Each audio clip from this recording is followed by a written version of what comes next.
Russell Parker did not slow his stride when he first heard the crying. It was a thin sound, carried on the November wind, barely louder than the creak of saddle leather and the steady drum of rain against his hat. He had learned long ago that grief had a voice, and the only way a man survived in this world was to keep walking past it. He had buried one child already, a daughter named Emma, taken by scarlet fever in a winter that had shown no mercy. He had buried his wife, Eleanor, 2 weeks before her. He had no intention of letting another broken thing break him open again. So he kept walking, boots sinking into the cold mud of Thornhill's yard, his hand reaching for the door of the trading post. But his boots stopped dead the moment he turned the corner. The sound was not just crying. It was the cry of something smaller, something that had no business being outside on a morning like this. And then he saw her. A little girl in a rusted wheelchair, soaked to the bone, her dark hair plastered flat against a face that was pale as birch bark. She could not have been more than 5 or 6 years old. Her small frame was swallowed by the chair, which was clearly built for a grown adult. One leg dangled uselessly over the front edge of the seat. The other leg, the left one, was simply gone. Not bandaged, not recently lost. Gone the way things are gone when the world has moved on from them for a long time. In her arms, pressed tight against her chest, she held a newborn baby, wrapped in a soaking wet rag. The baby's chest rose and fell in shallow, fast breaths, the kind a cold, hungry infant makes when it is running out of time. Before we go any further into Sarah's story, I want to ask you something from the bottom of my heart. If you believe a child should never be thrown away, hit that subscribe button right now and tell me what city you're watching from today. I want to know how far this story is traveling. Stay with me all the way to the end, because what happens to this little girl is going to stay with you a long, long time. Russell stood in the rain and looked at her for 3 full seconds, which was 3 seconds longer than he had stood still for anything in years. The girl looked up at him. Her eyes were brown and large and completely dry. She had moved past the stage of crying. Whatever had happened to put her here had already burned through her tears and left behind something quieter and much harder to look at. "Mister," she said, her voice barely above the sound of the rain falling. "You got any milk?" Russell's throat closed. He looked at the baby. Its face was pinched tight as a fist. "That baby sick?" he asked, his voice coming out rougher than he intended. "She's hungry," the girl said. "She ain't been fed proper since yesterday morning." Russell looked at the door of the trading post, then back at her. "Why are you sitting out here in the rain?" Her jaw tightened in a way that had no business being on a child's face. "Mr. Thornhill said the chair don't fit through the door." Russell looked at the door of Thornhill's trading post. It was wide enough for 2 grown men to pass through without touching. His hands curled slowly at his sides. "Stay here," he said. "Ain't like I'm going anywhere," she replied, without bitterness, without self-pity. Just a fact delivered with the flat calm of someone who had long ago stopped expecting things to be different. He pushed through the door of the trading post, and the warmth inside hit him hard. 6 or 7 men spread across benches and counter stools, plus Ned Thornhill behind the counter with his round red face and his suspenders straining at the seams. Every head turned when Russell walked in. They usually did. He was that kind of man, tall enough to mind the lower door frames, broad enough in the shoulders that most men stepped aside without knowing why they were doing it. His beard was dark, going gray. His face carved into a map of every winter he had survived. And his eyes had a way of settling on a person that made them feel seen, all the way down to the parts they would rather nobody saw. "Parker," Ned Thornhill said in the voice of a man who is both glad and a little nervous. "Didn't expect you down from the mountain in this weather." "I need supplies," Russell said, "and I need to know about that child sitting outside in your rain." The warmth in the room shifted. Ned set down the cloth he had been using to wipe the counter and cleared his throat. "That's a sad situation," he said. "Real sad. Girl came in 2 days ago with her uncle, fellow named Clayton Morse, passing through, heading north. Said he was taking the child and the baby to relations in Helena." He paused, glancing sideways at the other men, the way men do when they want someone else to carry part of an uncomfortable truth. "Morse went upstairs, slept off a drunk, woke up, and said he wasn't about to drag a crippled child and a squalling newborn through mountain country in winter. left some coin on the bar, and rode out before sunup. The room held its breath. "He left her," Russell said. "She can't walk." One of the men at the counter, a stringy fellow with a clay pipe, spoke up. "None of us can, rightly. I mean, men got families, got obligations. The territory don't have no proper system for what?" He trailed off. "For a crippled child and a newborn nobody's claimed," said another man, older, from the far bench. He said it like he was stating arithmetic, like it was a thing with no feeling attached to it. Russell looked at Ned. "Where are her parents?" Ned at least had the decency to look ashamed. "Far as Morse told it, mother died of fever last spring. Father was gone before that. Girl's been with Morse and his wife, but the wife refused to take a child all the way to Helena. Said the baby wasn't their blood. Besides, Morse is her closest kin by law." "By law?" Russell repeated. "What else you want me to say, Parker? I got a trading post to run. I can't hold a man here against his will, and I can't take on—" "You've got a roof," Russell said. "You've got a fire. You let that child sit outside in the rain for 2 days." He did not raise his voice. He never raised his voice. But the words landed with the weight of something much heavier than sound, and every man in the room felt where they came from. Ned's red face went redder. "Chair don't fit the door frame," he muttered. "That door frame," Russell said, "is wide enough to drive a wagon through." Nobody answered that. Russell turned around and walked back outside. She was still there, naturally. He crouched down in front of her wheelchair so he was at her level. She watched him with those steady, too-old eyes, still holding the baby against her chest with both arms, as if the baby were the only thing in the world that still needed protecting, and she was going to do it, even if it killed her. "What's your name?" he asked. "Sarah," she said. "Sarah Morse. Except Morse ain't my real name. That's just what Mr. Clayton called me." "What do you think your real name is?" She considered the question the way children consider serious questions. Fully, without rush, without performing the consideration. "I don't remember," she said at last. "I was little when they took me." Russell looked at the baby. "And her?" "I call her Pearl," Sarah said, "on account of she's little and white, and she was the only pretty thing I had." She looked down at the infant's face. "She's my sister." "Your blood sister?" "I don't know," Sarah said. "Mr. Clayton brought her home last winter, said she needed taking care of, and I was the one who had to do it, since I couldn't do nothing else useful." She paused, still looking at Pearl. "But I don't mind. She don't know yet that the world's mean. I like that about her." Russell's chest did something it had not done in 4 years.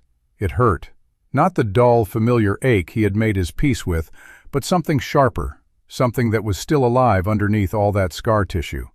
He thought of Emma, the way he always tried not to and always failed. Emma at 5 with her boots on the wrong feet because she insisted on putting them on herself. Emma in his lap by the fire, asking him why stars had to be so far away. Her small hand wrapped around his index finger, as if she was trying to keep him from drifting off somewhere she could not follow. Emma at 6, burning up with fever in a winter that showed no mercy to anyone. Gone. And him left alone on a mountain with nothing but the habit of surviving. He looked at Sarah. "How long have you been out here?" 2 days, she said. "Mr. Thornhill brings me water sometimes. Yesterday, a church lady brought some bread." She glanced down at Pearl. "But Pearl needs milk. I keep asking, and they keep saying they ain't got any to spare." Russell stood. He went back inside. "You got canned milk?" he said to Ned. Ned blinked. "Got condensed. Came up from back east. Give me 2 cans and a clean cloth, and something to mix it in." "Parker, now," Ned started. "Now," Russell said. The cans and the cloth and a small tin bowl were on the counter in under a minute. Russell paid without being asked, took the supplies, and went back out. He opened one of the cans with his knife, poured a careful measure into the bowl, cut it with clean water from his canteen, soaked the corner of the cloth, and crouched down in front of Sarah. "Press that to her mouth," he said, holding the cloth out. "Let her pull it off the fabric. Go slow, or she'll choke." Sarah looked at him for a moment with an expression he could not quite name. Somewhere between stunned and afraid, the way a person looks when something good happens and they cannot yet tell if it is real. Then she took the cloth and did exactly as he said. Pearl's lips worked immediately, her small fists unclenched. After a moment, she made a sound that was not crying. Sarah exhaled so long and so slowly that Russell understood she had been holding that breath for 2 full days. "Thank you," she said, quiet, careful, like she had been taught that gratitude was a thing you had to be precise about, because the people it was aimed at might not be used to receiving it. Russell crouched there and watched the baby feed.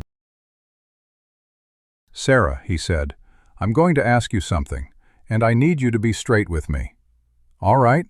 Your uncle, this Clayton Morse, was he good to you?" The question settled in the cold air between them. Sarah kept her eyes on Pearl. "He wasn't good to me," she said. "But he wasn't always bad neither. Depends on how much he'd been drinking." She paused. "The last year was mostly bad." "Did he hurt you?" A long silence. Pearl made small sounds against the wet cloth. "He hit me sometimes," Sarah said, "but mostly he just left me places." She said it without drama, without the collapsing voice Russell would have expected from a child describing abandonment. She said it the way you say something you have already had to make peace with because you had no other option. That flat, resigned calm hit him 10 times harder than tears would have. "How'd you lose the leg?" he asked. "Born that way," she said. "Leastways, that's what they always told me." He nodded. He did not look away from her face. He had noticed already that most people looked away from Sarah at the missing leg, or deliberately away from it, either way avoiding the direct fact of her. He met her eyes. "I've got a cabin," he said, "up the mountain about 14 miles north. It ain't pretty, and it ain't warm enough yet, but I've got a fire and 4 walls, and I can get milk for Pearl." He paused. "I'm asking if you'd like to come with me." Sarah went very still. "Why?" she asked. Not ungrateful, not suspicious exactly, but genuinely bewildered, the way someone is bewildered when a thing happens that they have no framework for. Russell thought about the honest answer to that question for a moment. He thought about Emma. He thought about 4 years alone in the mountains. He thought about what it meant to see a child sitting in the rain and tell yourself it was not your business. "Because nobody else is doing it," he said. It was not the most eloquent answer in the world. It was not the kind of thing that got carved into wood or written in letters. But it was the truth. And truth, in his experience, was worth more than eloquent. Sarah looked at him for a long moment. Then she looked down at Pearl, who had drifted into a thin, exhausted sleep. "Mr. Clayton told Mr. Thornhill he was coming back for us," she said quietly. "Once he figured out what to do. He might come back and cause you trouble." "Let him come," Russell said. Something shifted in Sarah's face. Something she had been holding very tightly for a very long time. Something that had been locked down so hard for so long she had almost forgotten what it felt like before it was locked. "Okay," she said. Just that one word. Russell went back inside the trading post one final time. Ned Thornhill watched him come through the door with the expression of a man who had already calculated his options and decided that none of them were good. "I'm taking the girl and the baby," Russell said. "Parker, I'm not asking for your permission, Ned. I'm telling you because you'll be the first person Clayton Morse asks when he comes back through. You tell him Russell Parker took the child. He wants to discuss it. He knows where the mountain is." The stringy man with the clay pipe straightened on his stool.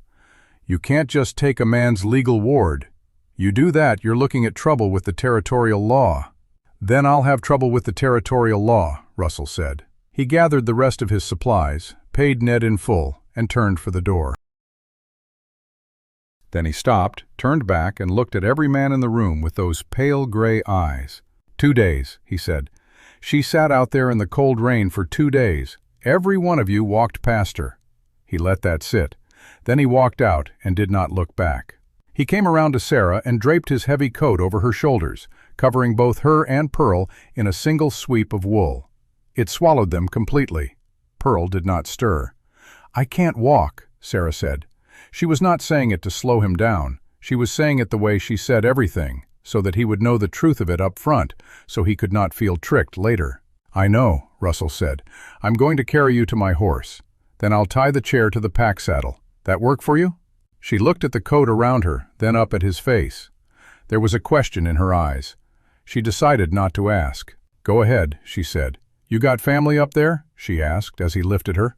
"On the mountain?" "No," he said. "A wife?" "Not anymore." "Kids?" He paused long enough that she noticed. "I had a daughter," he said. "Her name was Emma. She died 4 years ago." Sarah held his gaze without flinching. She did not tell him she was sorry. She did not do the thing adults always did, the looking away, the pained expressions, the empty words. She just looked straight at him with those steady brown eyes. "What was she like?" she asked. Of all the things that had happened in the last hour, that question was the one that nearly undid him. "She wore her boots on the wrong feet," he said after a moment. "Every single day. Even after I showed her the right way, she just liked it better her own way." He cleared his throat. She asked a lot of questions.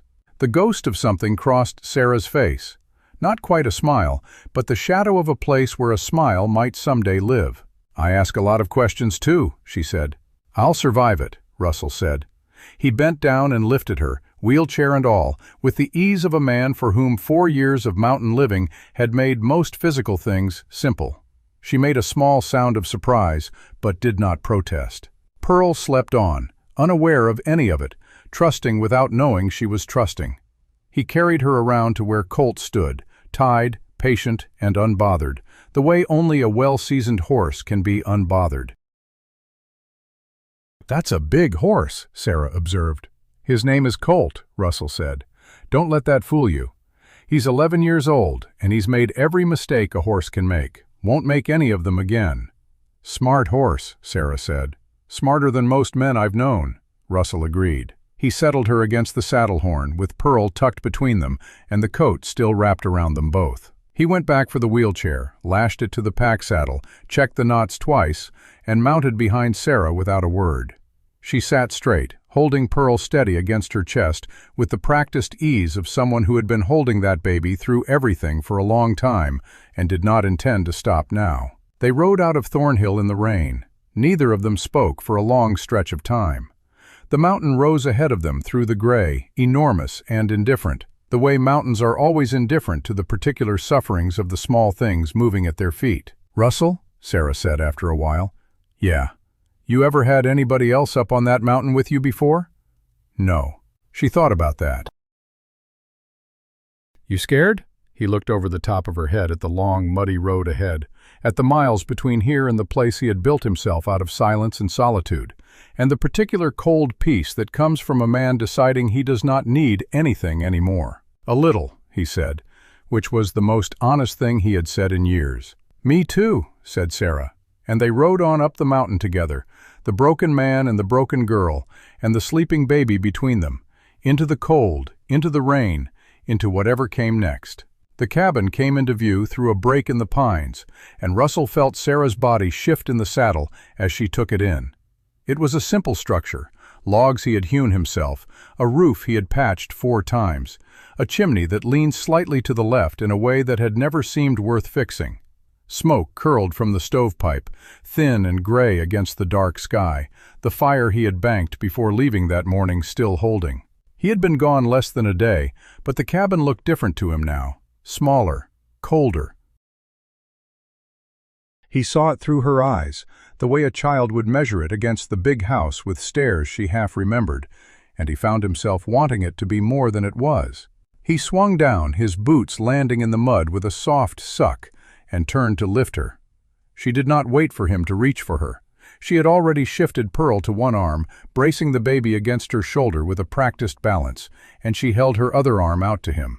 He took her, lifted her clear of the saddle, and set her down on the cabin's small porch. She stood on one leg, steady as a fence post, and looked at the door.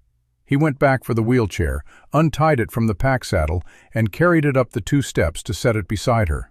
She sat without being helped, settled Pearl in her lap, and looked up at him with those dark brown eyes. "You built this," she said.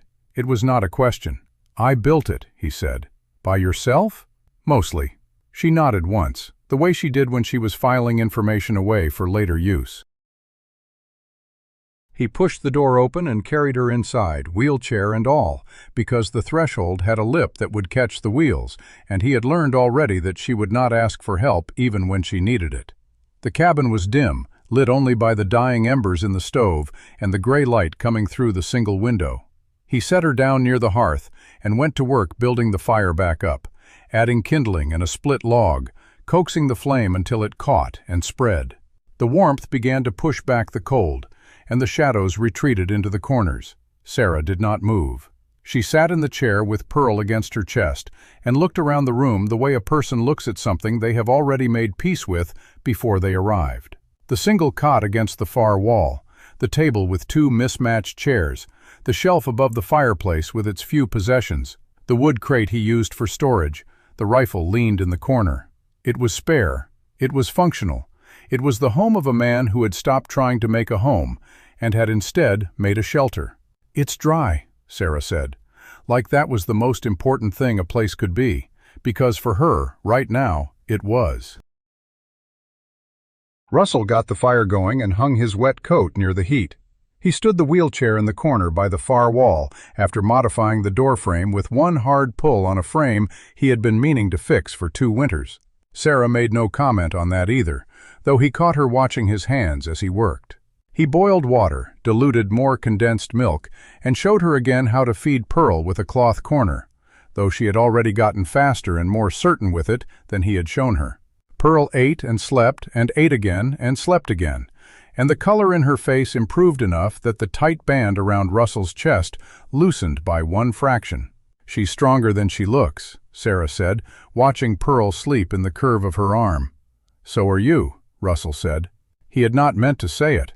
It came out before he thought about whether to say it. Sarah looked at him. "I know," she said, without vanity, without pride, just a fact she had arrived at the hard way and did not intend to pretend otherwise. He found an old quilt and folded it double into the bottom of the empty wood crate beside the fire, and that became Pearl's bed. Sarah watched him make it, and when he set the baby down inside, she kept her hand on Pearl's back for a long moment before she pulled it away. "She won't roll out?" she asked. "Box is deep enough," he said. "She can't roll anywhere." Sarah withdrew her hand slowly. She looked at the box. She looked at Pearl's chest rising and falling in the firelight. "I ain't never put her down before," she said, "not when there was anybody else around who might pick her up." Russell did not answer that directly. He just moved his chair slightly closer to the box without making it look like he was doing it deliberately. Sarah noticed anyway.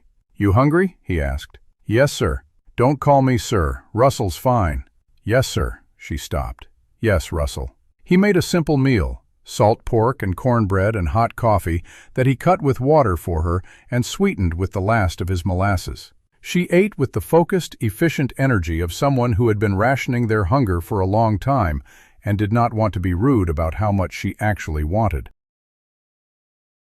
When he pushed the cornbread toward her the second time, she looked up at him with an expression that flickered through several emotions in about 1 second, and then settled back into that steady calm. "You're sure?" she said. "I made too much," he said, which was not true, but was kind. She took the cornbread. He watched her eat and thought about Emma again, the way he was apparently going to be doing all the time now, and decided he was going to have to make peace with that. Emma used to hold her fork with both hands. Emma used to hum to herself without knowing she was doing it. Emma used to— He stopped himself there. That road had no end and no good destination. He had been down it 10,000 times. He looked at Sarah instead. "How old are you?" he asked. "I think 6, she said. "Mr. Clayton said I was 6, but he also said a lot of things that weren't true." She shrugged with one shoulder, the casual shrug of someone who had long ago learned to carry uncertainty lightly. "Do you remember anything from before Clayton?" Sarah chewed the last of her cornbread slowly. "Some," she said. "I remember a house, a big house, not like this. A real big house with stairs. And a woman who smelled like roses who used to brush my hair." She paused. "And I remember a man's voice, deep like yours, reading out loud at night." She looked into the fire. "But I don't know if those are real memories or if I just made them up to have something." Russell said nothing for a moment. "What else do you remember?" "I remember being cold," she said. "And then Mr. Clayton and a woman who screamed a lot. And then mostly just Mr. Clayton." She looked up at him, clear-eyed. "That's all I got," He nodded once.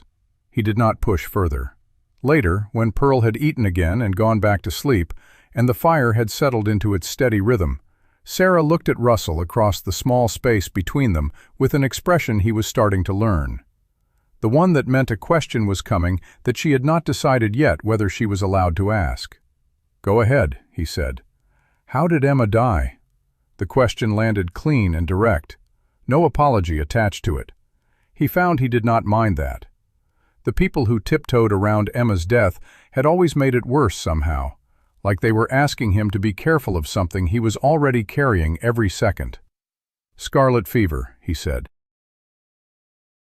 "Winter of '70. Her mother went 2 weeks before her." He kept his voice level. "I was out checking trap lines when it started. By the time I got back, there wasn't—" He stopped, cleared his throat.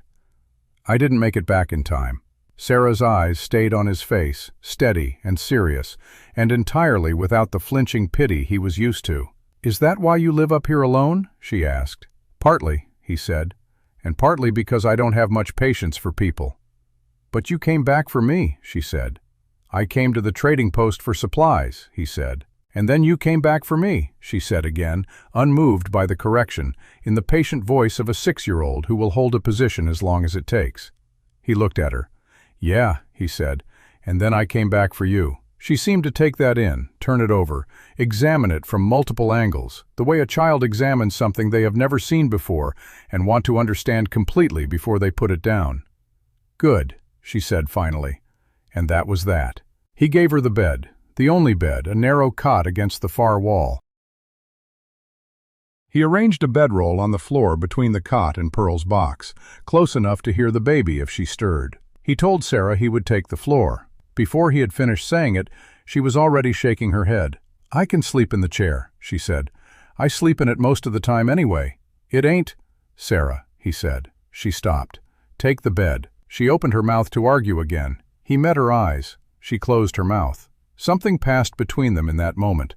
Not authority, not submission, but something that was more like the first tentative line of a treaty between two people who had been at war with the world for long enough that they had forgotten how to accept simple things. "All right," she said. He lifted her out of the chair and settled her on the cot without ceremony, the same way he would carry a sack of grain practically, without making it into anything she would have to feel complicated about. She was light, too light. He was going to have to do something about that. He covered her with the quilt. Pearl's box was within arm's reach. Sarah's hand dropped immediately to the edge of the box, resting there, and he saw her shoulders release the last of the tension they had been carrying before her eyes had even fully closed. She was asleep in under 2 minutes. Russell sat by the fire for a long time afterward, in the dark and the quiet, listening to the rain on the roof and the small sounds of breathing from the cot and the box. Emma had been afraid of the dark. Sarah, he was already certain, was afraid of nothing so manageable as darkness. He did not sleep much. He never did anymore. But that night, the sleeplessness felt different. Less like a haunting, more like a watch he was choosing to keep. The first week was not easy, and he had not expected it to be. Pearl's feeding schedule was relentless. Every 2 hours through the night, every 3 during the day. The wet cloth technique gave way by day 3 to a small carved wooden spoon Russell fashioned after the second sleepless night, because the cloth was inefficient and Pearl deserved better than inefficient. Sarah managed most of it herself, refusing help with a quiet stubbornness that reminded Russell uncomfortably of himself.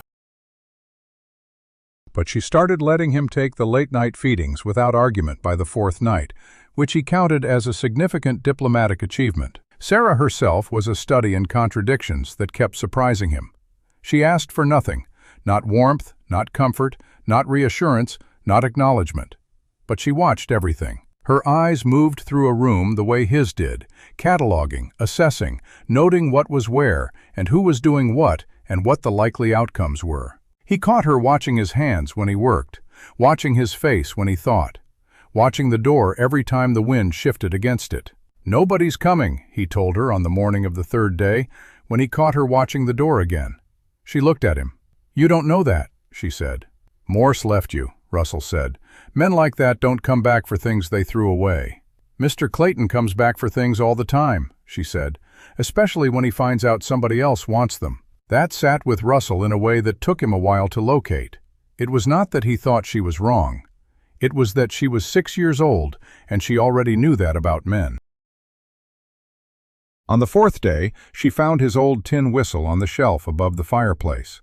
It had been there for 4 years, pushed to the back behind the tallow candles in the coffee tin. He had not touched it since Emma. He had not been able to. He heard it from outside.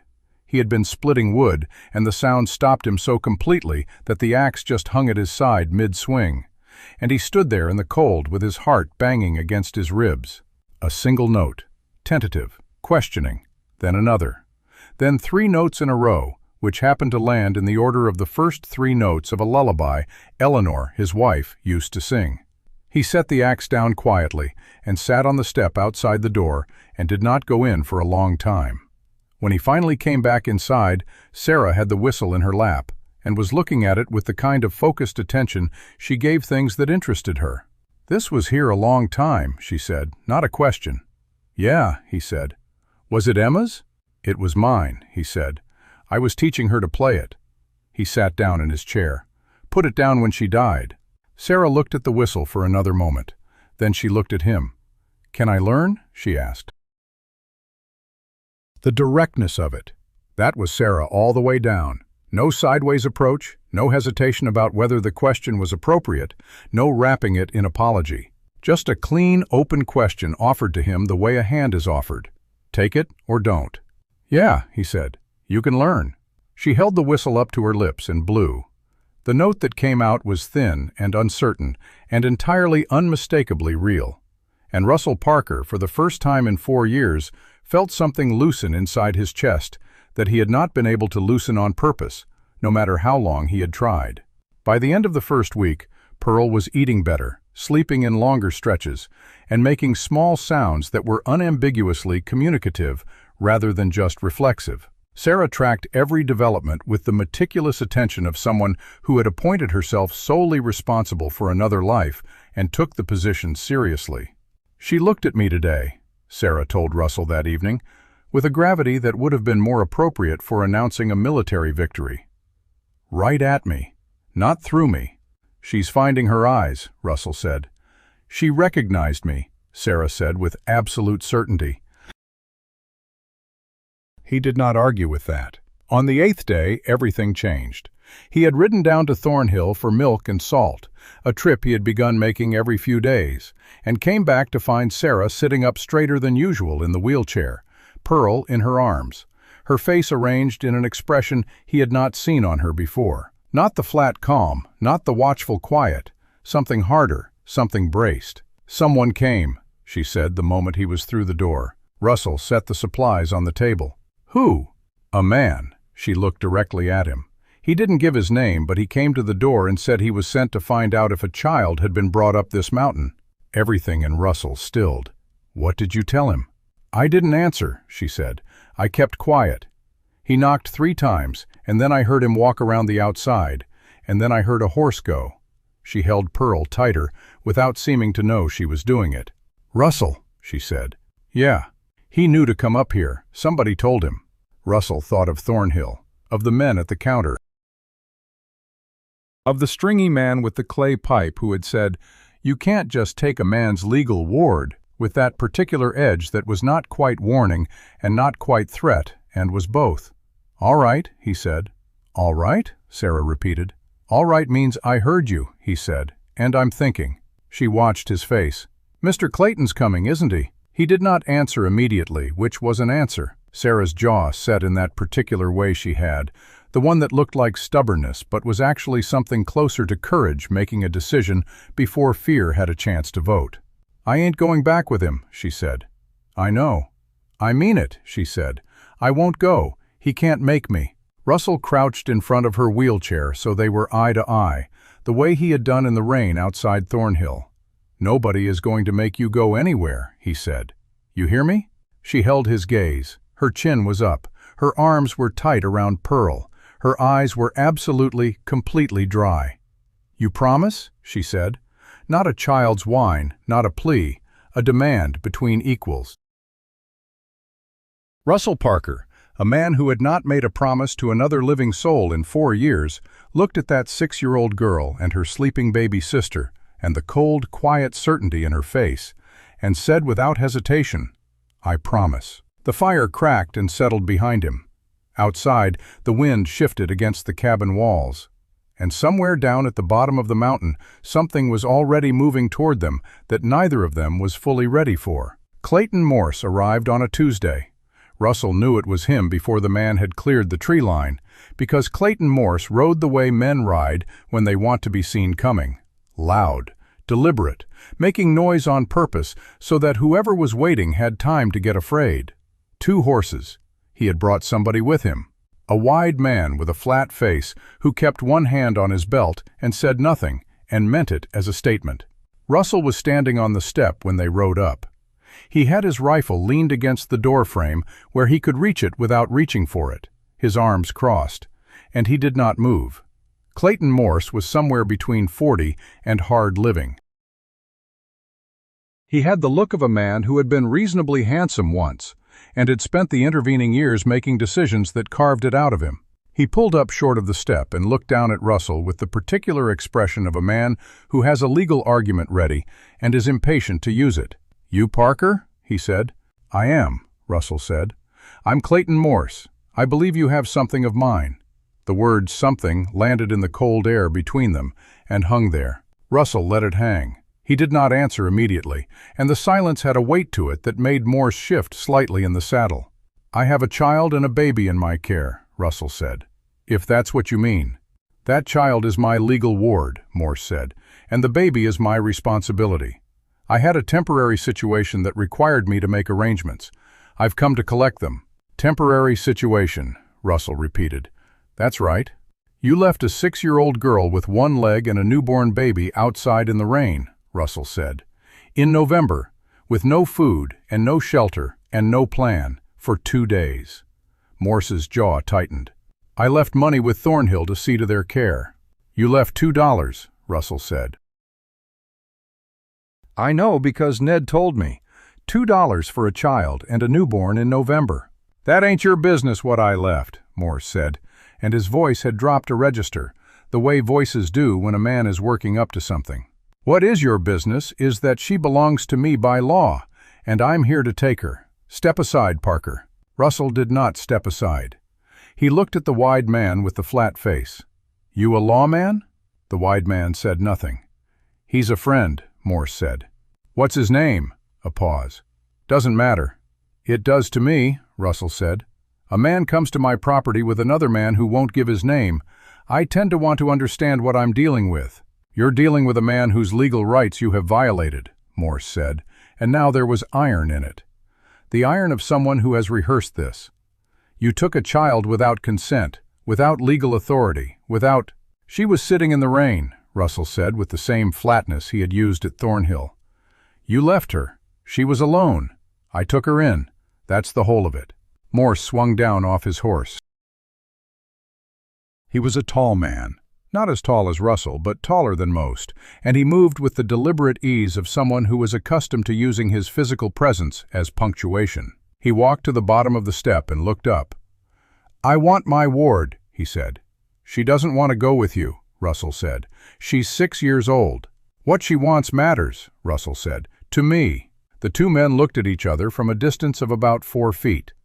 The unnamed wide man had moved his horse slightly to the left, the way a man moves when he is trying to improve his angle. Russell noted it without looking directly at it. "Parker," Morse said, and the iron shifted to something quieter and therefore more serious. "I got a territorial judge in Billings who will sign a removal order for that child inside of 3 days. I got 2 witnesses who will say you took her without consent and have been holding her. Now you can do this hard, or you can step aside and let me take her home. And this ends right here." "Where is home?" Russell asked. "Helena. You were heading north when you left her. That was south." A flicker. Just a flicker, but Russell caught it. "Plans changed," Morse said.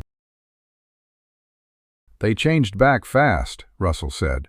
"That's none of your—" The cabin door opened. Both men looked. Sarah sat in her wheelchair in the doorway, Pearl in her arms, her chin up, her eyes steady.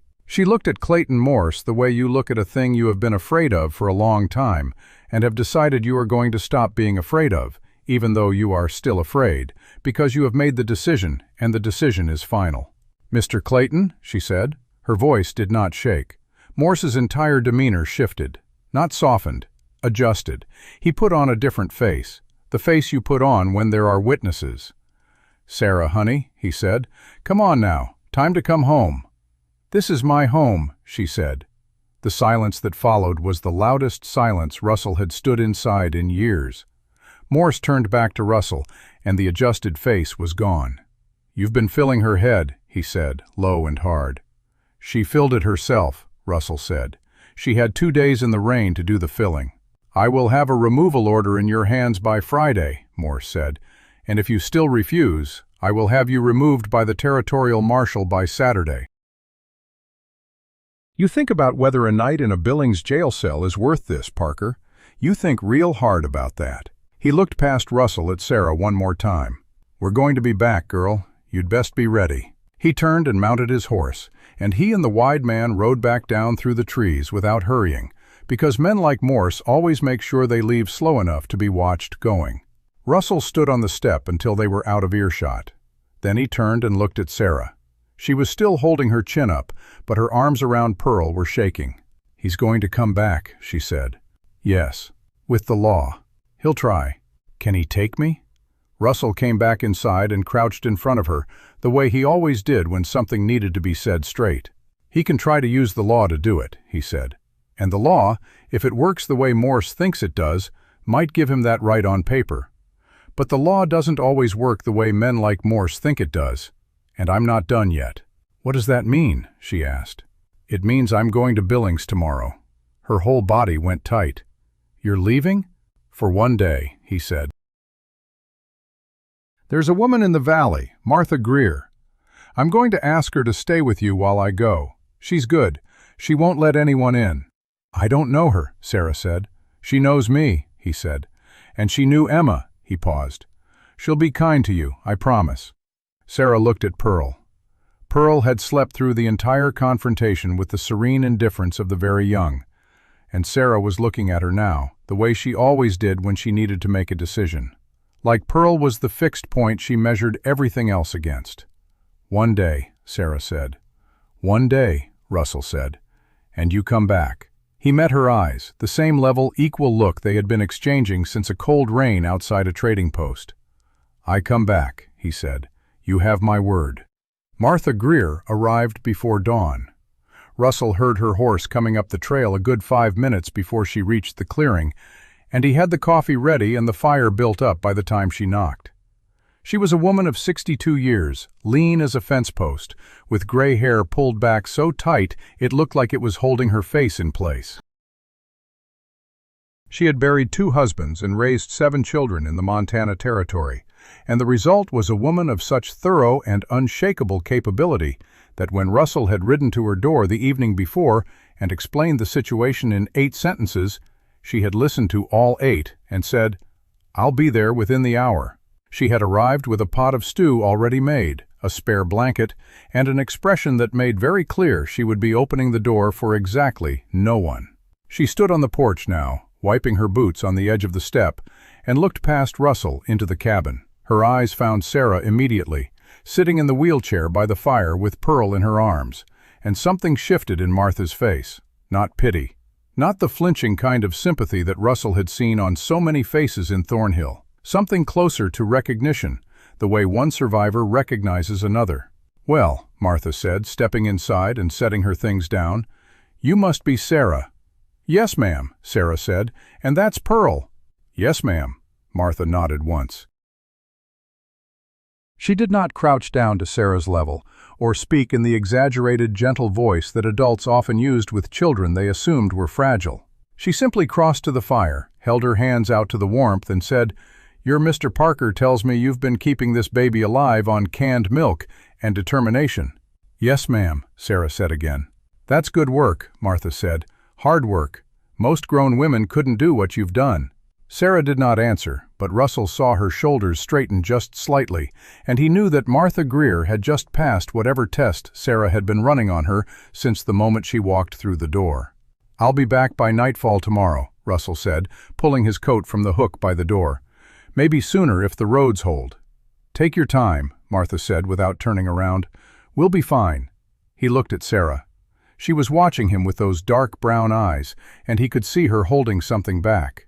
She had not asked him not to go. She had not asked him to stay. She had not asked him for anything at all since he had made his promise, and that silence was its own kind of request. "I'll be back," he said. "I know," she said. He rode out before the sun had fully cleared the ridge. The air was cold and still, and Colt moved steady beneath him, picking his way down the mountain trail with the practiced ease of a horse that knew this ground better than most men knew their own dooryards. The first few miles passed in the kind of silence that Russell had spent 4 years learning to inhabit. The silence of a man alone with his thoughts, with no one to speak to, and nothing to break the rhythm of breath and hoofbeat and wind. But the silence was different now. It was not empty. It pressed against him in a new way, full of questions he could not answer yet. He thought about Morse, about the threat he carried, about the legal machinery that could be turned against a man who had done nothing wrong except refuse to let a child freeze to death. He had no claim to Sarah. He knew that. He had no paper, no blood tie, no legal standing. He was a mountain man with a cabin and a reputation for keeping to himself, and Clayton Morse had the law on his side, or at least the appearance of it. The only thing Russell had was a story. The truth of what he had seen outside Thornhill Trading Post. The truth of a child left in the rain for 2 days. The truth of a man who had abandoned her and now wanted her back only because someone else had taken her. And the other truth, the one he had not spoken out loud to anyone, the one that sat in his chest like a stone. The truth that Sarah was not even who Morse claimed she was. She had told him herself. She remembered a house with stairs and a woman who smelled like roses, and a man who read out loud at night. She had been taken. He did not know how he knew it, but he knew it the way you know a thing when the pieces fit together in a shape that cannot be anything else. He reached Billings in the early afternoon. The town was larger than Thornhill, big enough to have a proper courthouse with a stone foundation and a bell tower that rose above the rooftops. He tied Colt outside the courthouse and walked up the steps with the particular stillness of a man who was about to ask for something he was not sure he had the right to ask for. The clerk inside was a thin man with spectacles and an officious manner that lasted exactly as long as it took him to look up and see Russell standing in front of his desk. He swallowed and adjusted his collar. "Can I help you?" "I need to see Judge Calloway." "The judge is unavailable this afternoon. He has hearings scheduled until—" "Tell him Russell Parker is here." The clerk blinked. He looked at Russell's face, at the dust on his coat, at the rifle he carried loose in his hand. Something in the name seemed to register. "Wait here," he said, and disappeared through a door at the back of the room. Russell waited. He stood in the center of the empty hall and did not sit down, because sitting felt like waiting, and waiting felt like something he could not afford to do. The clock on the wall ticked through 5 minutes, then 10. The clerk came back, his face slightly redder than before. "The judge will see you now." Judge Henry Calloway's office was cluttered with books and papers and the accumulated dust of years of service. The judge himself was a man in his late 50s, with a round face and shrewd eyes, and the kind of stillness that came from having presided over enough human conflict to know that most of it could be resolved without hurry. He looked up when Russell entered and set down his pen. "Parker," he said. "It's been a while." "Judge." "Sit down." Russell sat. The chair was hard and wooden, and exactly the kind of chair a man sits in when he is about to hear something he does not want to hear. Calloway studied him for a moment, the way a man studies a horse he is considering buying, looking for flaws and virtues in equal measure.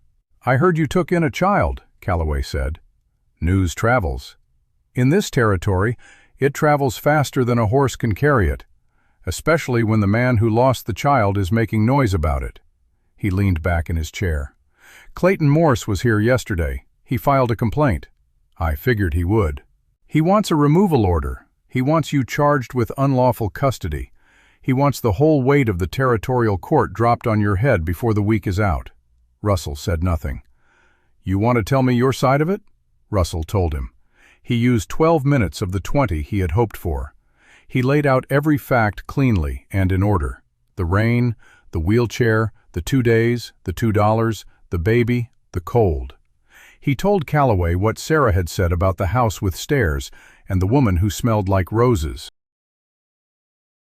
He told him about the name, about how Sarah had said Morse was not her real name, about how she had said she was taken. He did not editorialize. He did not appeal to sentiment. He gave Calloway the shape of the thing and let the judge's own judgment do the work. Calloway listened without interrupting. When Russell finished, the judge was quiet for a moment, turning a pen in his fingers the way he did when he was thinking. "You have no legal claim to the girl," he said. "I know that. Morse is the closest living kin by record." "By record," Russell said, "but Sarah told me she doesn't know her real name. She said Morse was not her given name. She was taken, Judge. She knows there was a house and a family, and a woman who smelled like roses, and a man who read out loud at night. That's not the memory of a child who was born to Clayton Morse's household." Calloway's pen stopped turning. "She said she was taken?" "She said she was little and doesn't remember the details. But she knows Morse is not her blood. She's known it her whole life. She just had nobody to tell." The judge set the pen down. "Parker," he said, and his voice had changed. "Do you understand what you're suggesting? If that child was removed from a family, if she was kidnapped, that is a federal matter. That goes beyond anything a territorial removal order can touch." "I understand." "If Morse gets wind that you've raised this question, he won't wait for Friday. He'll move fast, and he'll move ugly." "I know that too." Calloway looked at him for a long moment. "What do you want from me?" "I want you to delay any removal order Morse files," Russell said. "Give me time to find out who she is. If she belongs to a family somewhere, they deserve to know she's alive. And until we know who she is, she doesn't belong to Clayton Morse. She belongs to nobody's legal claim until we sort out what the truth is." The clock on the wall ticked through a long silence. "I can delay for 30 days, Calloway said finally. "I can require Morse to produce documentation of his guardianship. Real documentation, not his word. That'll slow him down." He paused. "And I'll send a wire to the federal office in Helena.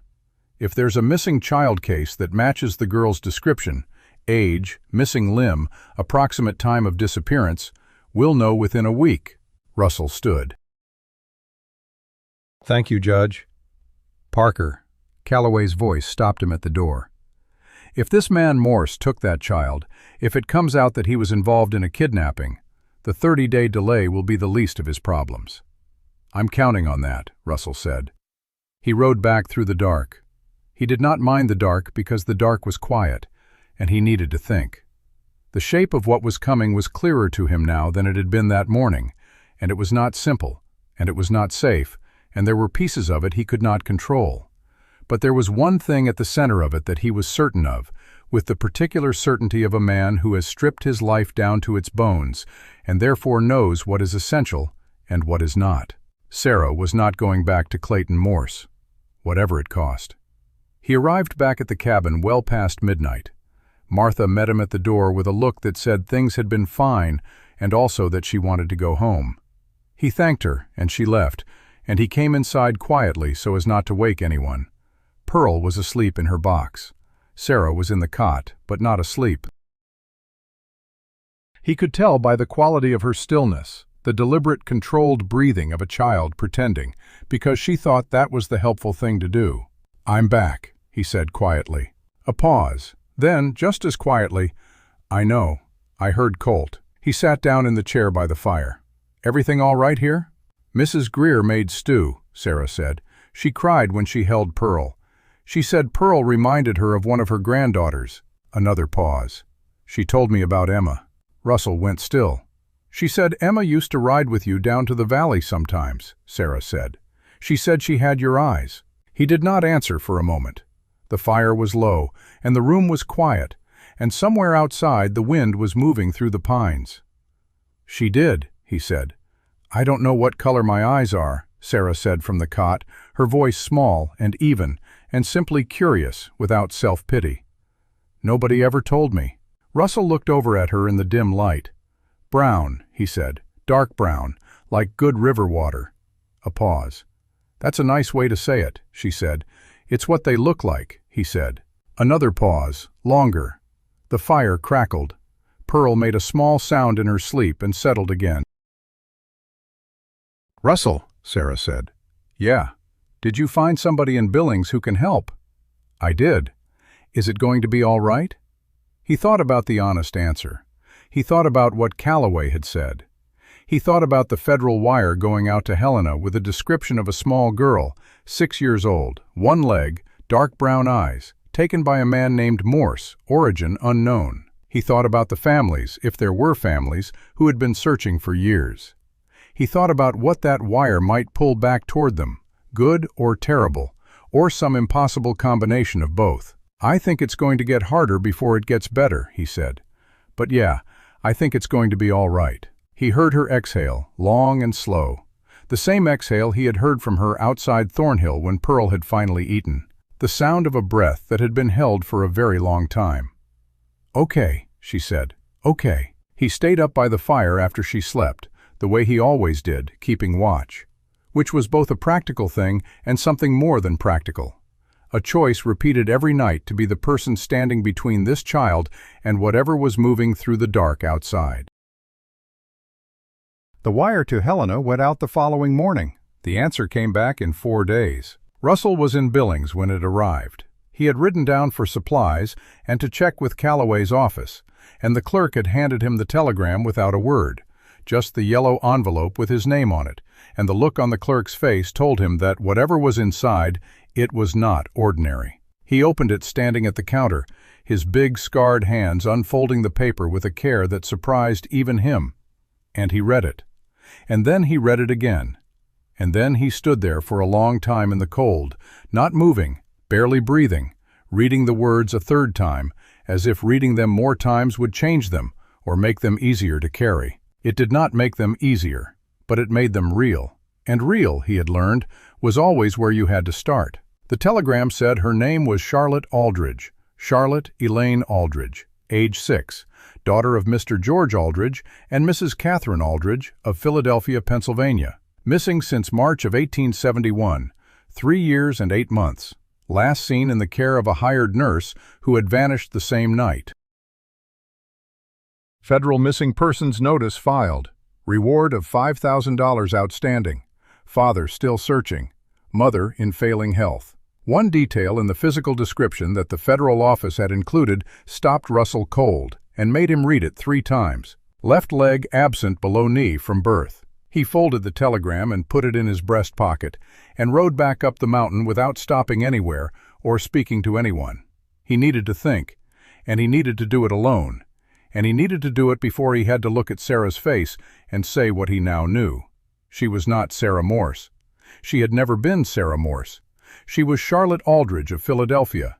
And somewhere in that city there was a father who had spent nearly 4 years and what was likely a considerable portion of his fortune searching for her, and a mother who was in failing health, which Russell, having lost his own wife, understood was the kind of phrase telegrams used when they meant dying by degrees from grief. He rode up the mountain and held all of it in his chest, and did not let it out until he was alone in the cold air with colts breathing in the trees.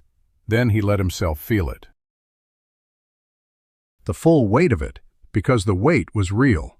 And he had learned long ago that the only way through a real weight was straight through the middle of it, not around, not under, not by looking away. He had made her a promise. He had promised nobody would take her anywhere she did not want to go. He had meant it the way he meant everything he said, which was completely and without reservation. But there was a family, a real family. A father with a name and a face and $5,000 of desperate love posted to a federal office, and a mother somewhere in Philadelphia who was fading. He sat with that for a long time before he went inside. Sarah knew the moment he came through the door. She always knew. She had the instincts of a child who had been required to read adults for survival, and she read Russell the way she read everything, fast, accurate, and without flinching from what she found. "What did the telegram say?" she asked. He sat down across from her. He looked at her directly. He had decided on the ride back that he was not going to soften this or slow-walk it or wrap it in anything other than the plain truth, because Sarah had been lied to and managed and handled by adults her entire life, and she deserved better than that from him. "It said your name is Charlotte," he said. "Charlotte Aldridge. You're from Philadelphia." Not a sound. Not a movement.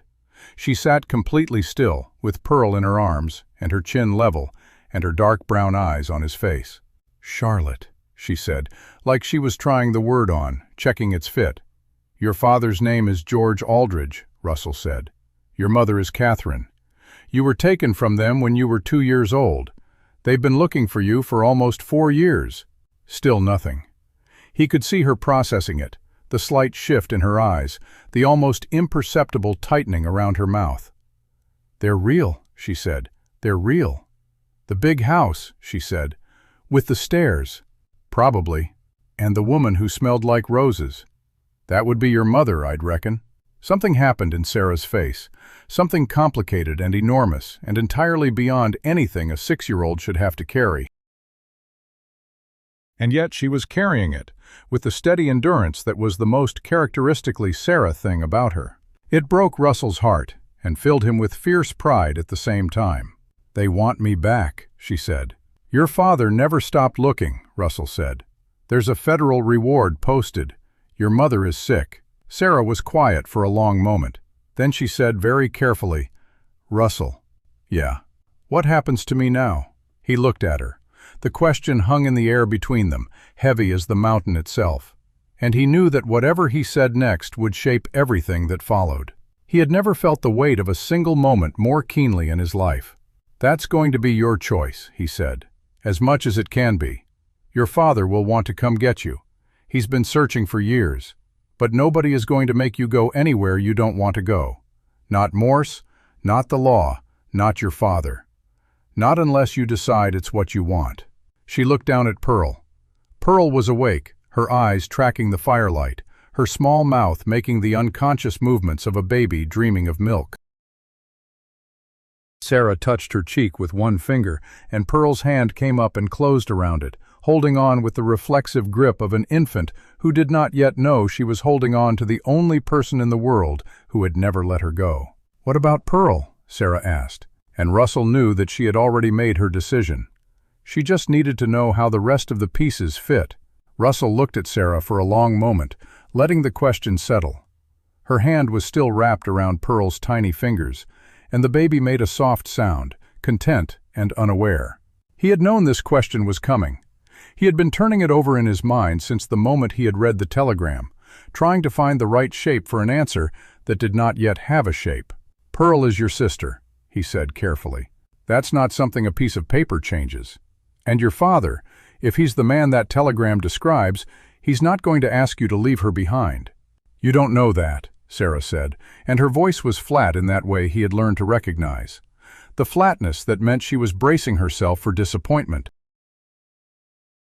The flatness of a child who had learned that adults said things to make children feel better, and then changed their minds when it became inconvenient.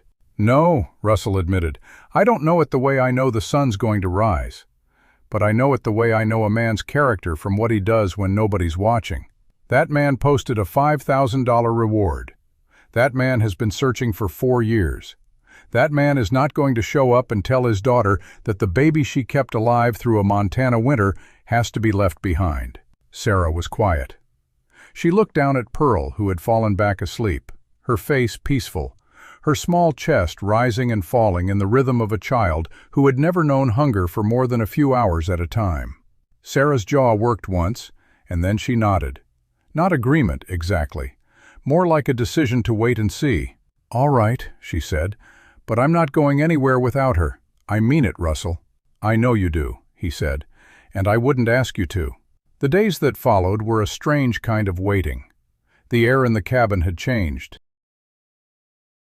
The knowledge of what was coming sat in every corner, visible in the way Sarah looked at the door, in the way Russell found himself checking the path down the mountain more often than he needed to, in the way Pearl seemed to sense the tension and fussed more than usual, as if the weight in the room was pressing on her too. Sarah did not ask to be called Charlotte. She did not mention the telegram again for 2 days. She went about her routines the same way she always had, feeding Pearl, practicing the tin whistle, watching the fire, watching the door. But Russell could see her thinking. He could see her turning the new knowledge over in her mind the way a child turns over a stone they have found, examining it from every angle, trying to understand what it meant. On the 3rd day, she asked him to write a letter. "To my father," she said, and the word came out uncertain, like she was testing it. "I want to tell him something." Russell found paper and ink. He sat at the table with the page in front of him, the pen in his hand, and waited. Sarah sat in her wheelchair across from him, Pearl asleep in her box by the fire, the cabin quiet except for the crackling of the flames. "What do you want to say?" She thought about it for a long time, her brow furrowed in concentration, the way it did when she was working through something difficult. "Tell him I don't remember him," she said finally, "but I remember the voice, the one that read out loud at night. Tell him I remember that." Russell wrote it down, his hand moving slow and deliberate. "Tell him my leg is gone. He probably knows, but tell him anyway. Tell him it doesn't hurt. Tell him I can still do most things." He wrote that too. "Tell him about Pearl. Tell him she's my sister and I take care of her and she needs to come with me." She paused and her voice dropped. "Tell him if she can't come, I'm not coming either." Russell's hand stopped. He looked up at her. She was watching him with those steady brown eyes, and there was no hesitation in them. She meant every word. "I'll tell him," he said, and he did. He wrote it exactly as she had said it, her words, her voice, her terms. When he finished, he read it back to her, and she nodded once, satisfied. "Read it again," she said. He did. "Good," she said. "Now send it." He rode down to Billings the next morning and sent the letter by wire to the address the federal office had provided for George Aldridge in Philadelphia. It was the longest telegram he had ever sent, and the clerk raised an eyebrow at the length but said nothing. Russell paid and rode back up the mountain, and the waiting began in earnest. It was on the 6th day that Morse made his second move. Russell was outside splitting wood when he heard the horse. Not one horse, but 2, coming up the trail at a steady pace, not hurrying, not trying to be quiet. He set the axe down and walked to the front of the cabin, wiping his hands on his pants. Sarah had heard it too. She was at the window, Pearl in her arms, her face pale but steady. Morse rode into the clearing with the same wide man beside him. But there was a third horse this time, a man in a dark coat riding behind them, and Russell recognized the cut of his clothing and the way he sat his saddle. That was a lawman, or someone who wanted to look like one. Morse pulled up at the edge of the clearing and did not dismount. He looked at Russell with a smile that did not reach his eyes, the smile of a man who believed he had finally won. "Parker," he said, "I brought someone who wants to meet you." The man in the dark coat rode forward. He was in his 40s, clean-shaven, with a hard mouth and cold eyes. He held up a folded paper without getting off his horse. "I'm Deputy Marshal John Tillman, Montana Territory. I have here a court order for the return of a minor child, one Sarah Morse, to her legal guardian, Clayton Morse. I'm here to enforce it." Russell did not move. "That order was issued by what court?" "Territorial Court, Billings, Judge Morrison." "Judge Morrison hasn't sat on the bench in 6 weeks. He's been in Helena." Tillman's expression flickered, just a fraction. "The order is signed and sealed. That's all I need." "Let me see it." Tillman hesitated. Morse shifted in his saddle, his smile tightening. "You don't get to examine court orders, Parker. You get to comply." "I want to see it," Russell said again, and his voice was flat and hard, the voice of a man who had spent 4 years not being pushed around by anyone. Tillman looked at Morse, then back at Russell. He unfolded the paper and held it out. Russell stepped forward and took it. He read it slowly, the way he read everything, carefully, making sure he missed nothing.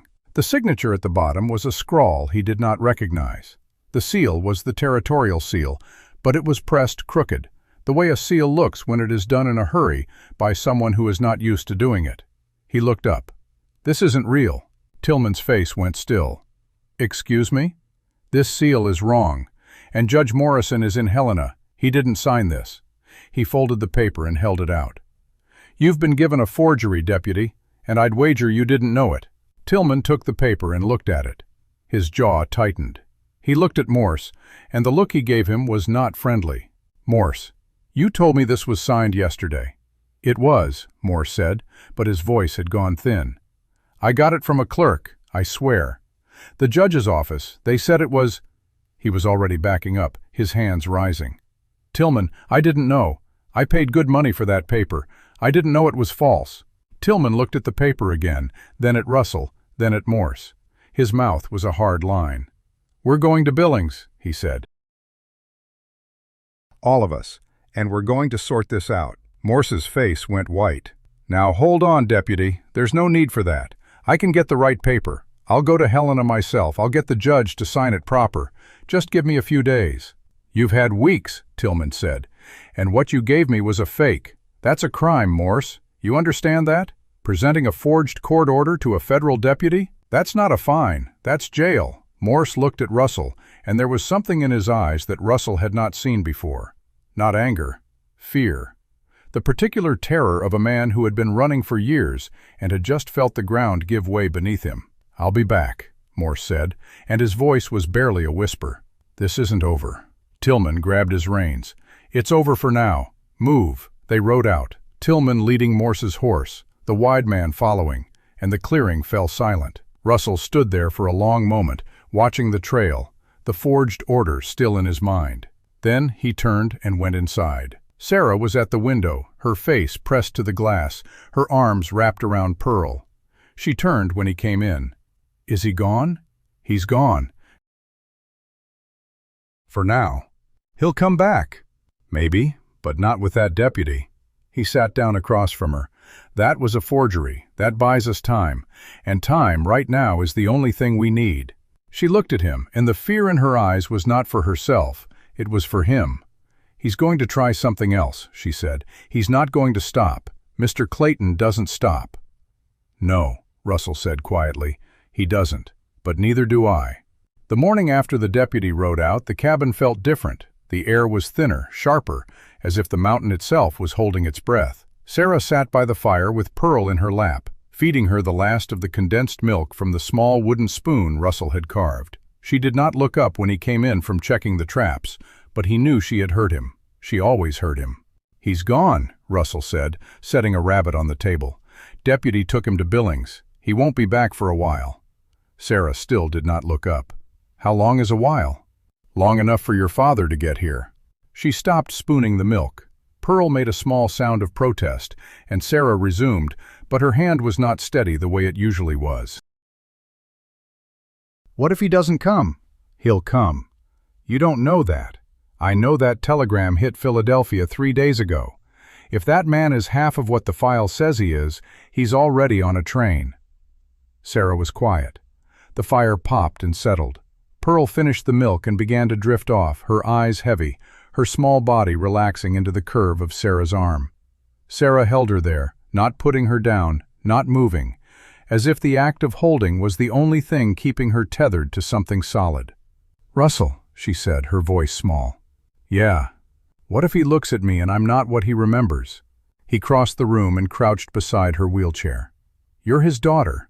That's not something he forgot. That's not something he traded away or stopped knowing. He posted $5,000 and spent 4 years searching. That's not a man who is going to look at you and find you wanting." She looked at him, her dark brown eyes searching his face. She was not convinced. He could see that. But she wanted to be. That was something. "I want to meet him," she said finally. "But I'm scared." "You're allowed to be scared," Russell said. "Being scared doesn't mean you're not brave. It means you're doing something that matters." She did not answer, but she shifted Pearl to her other arm and reached out with her free hand and touched his sleeve. Just once. A small gesture, barely a touch, but he felt it all the way through. The next 3 days were the longest Russell had ever spent on his own mountain. He kept himself busy with the work that never ended, chopping wood, mending the roof where a leak had opened, checking the trap lines, hauling water. But every time he came back to the cabin, he found Sarah in the same spot by the window, watching the trail.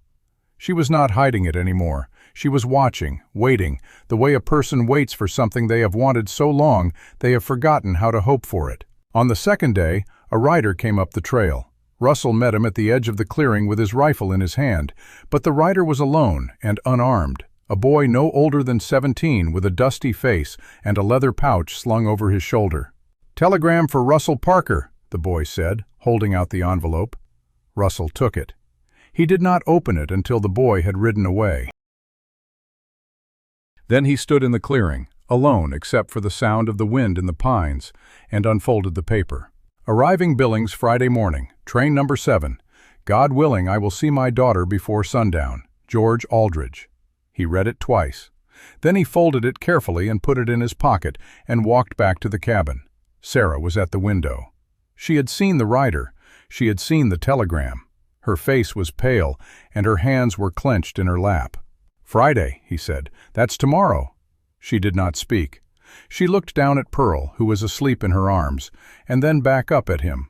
Her eyes were bright, but she did not cry. She had not cried since the day he had found her. He did not expect her to start now.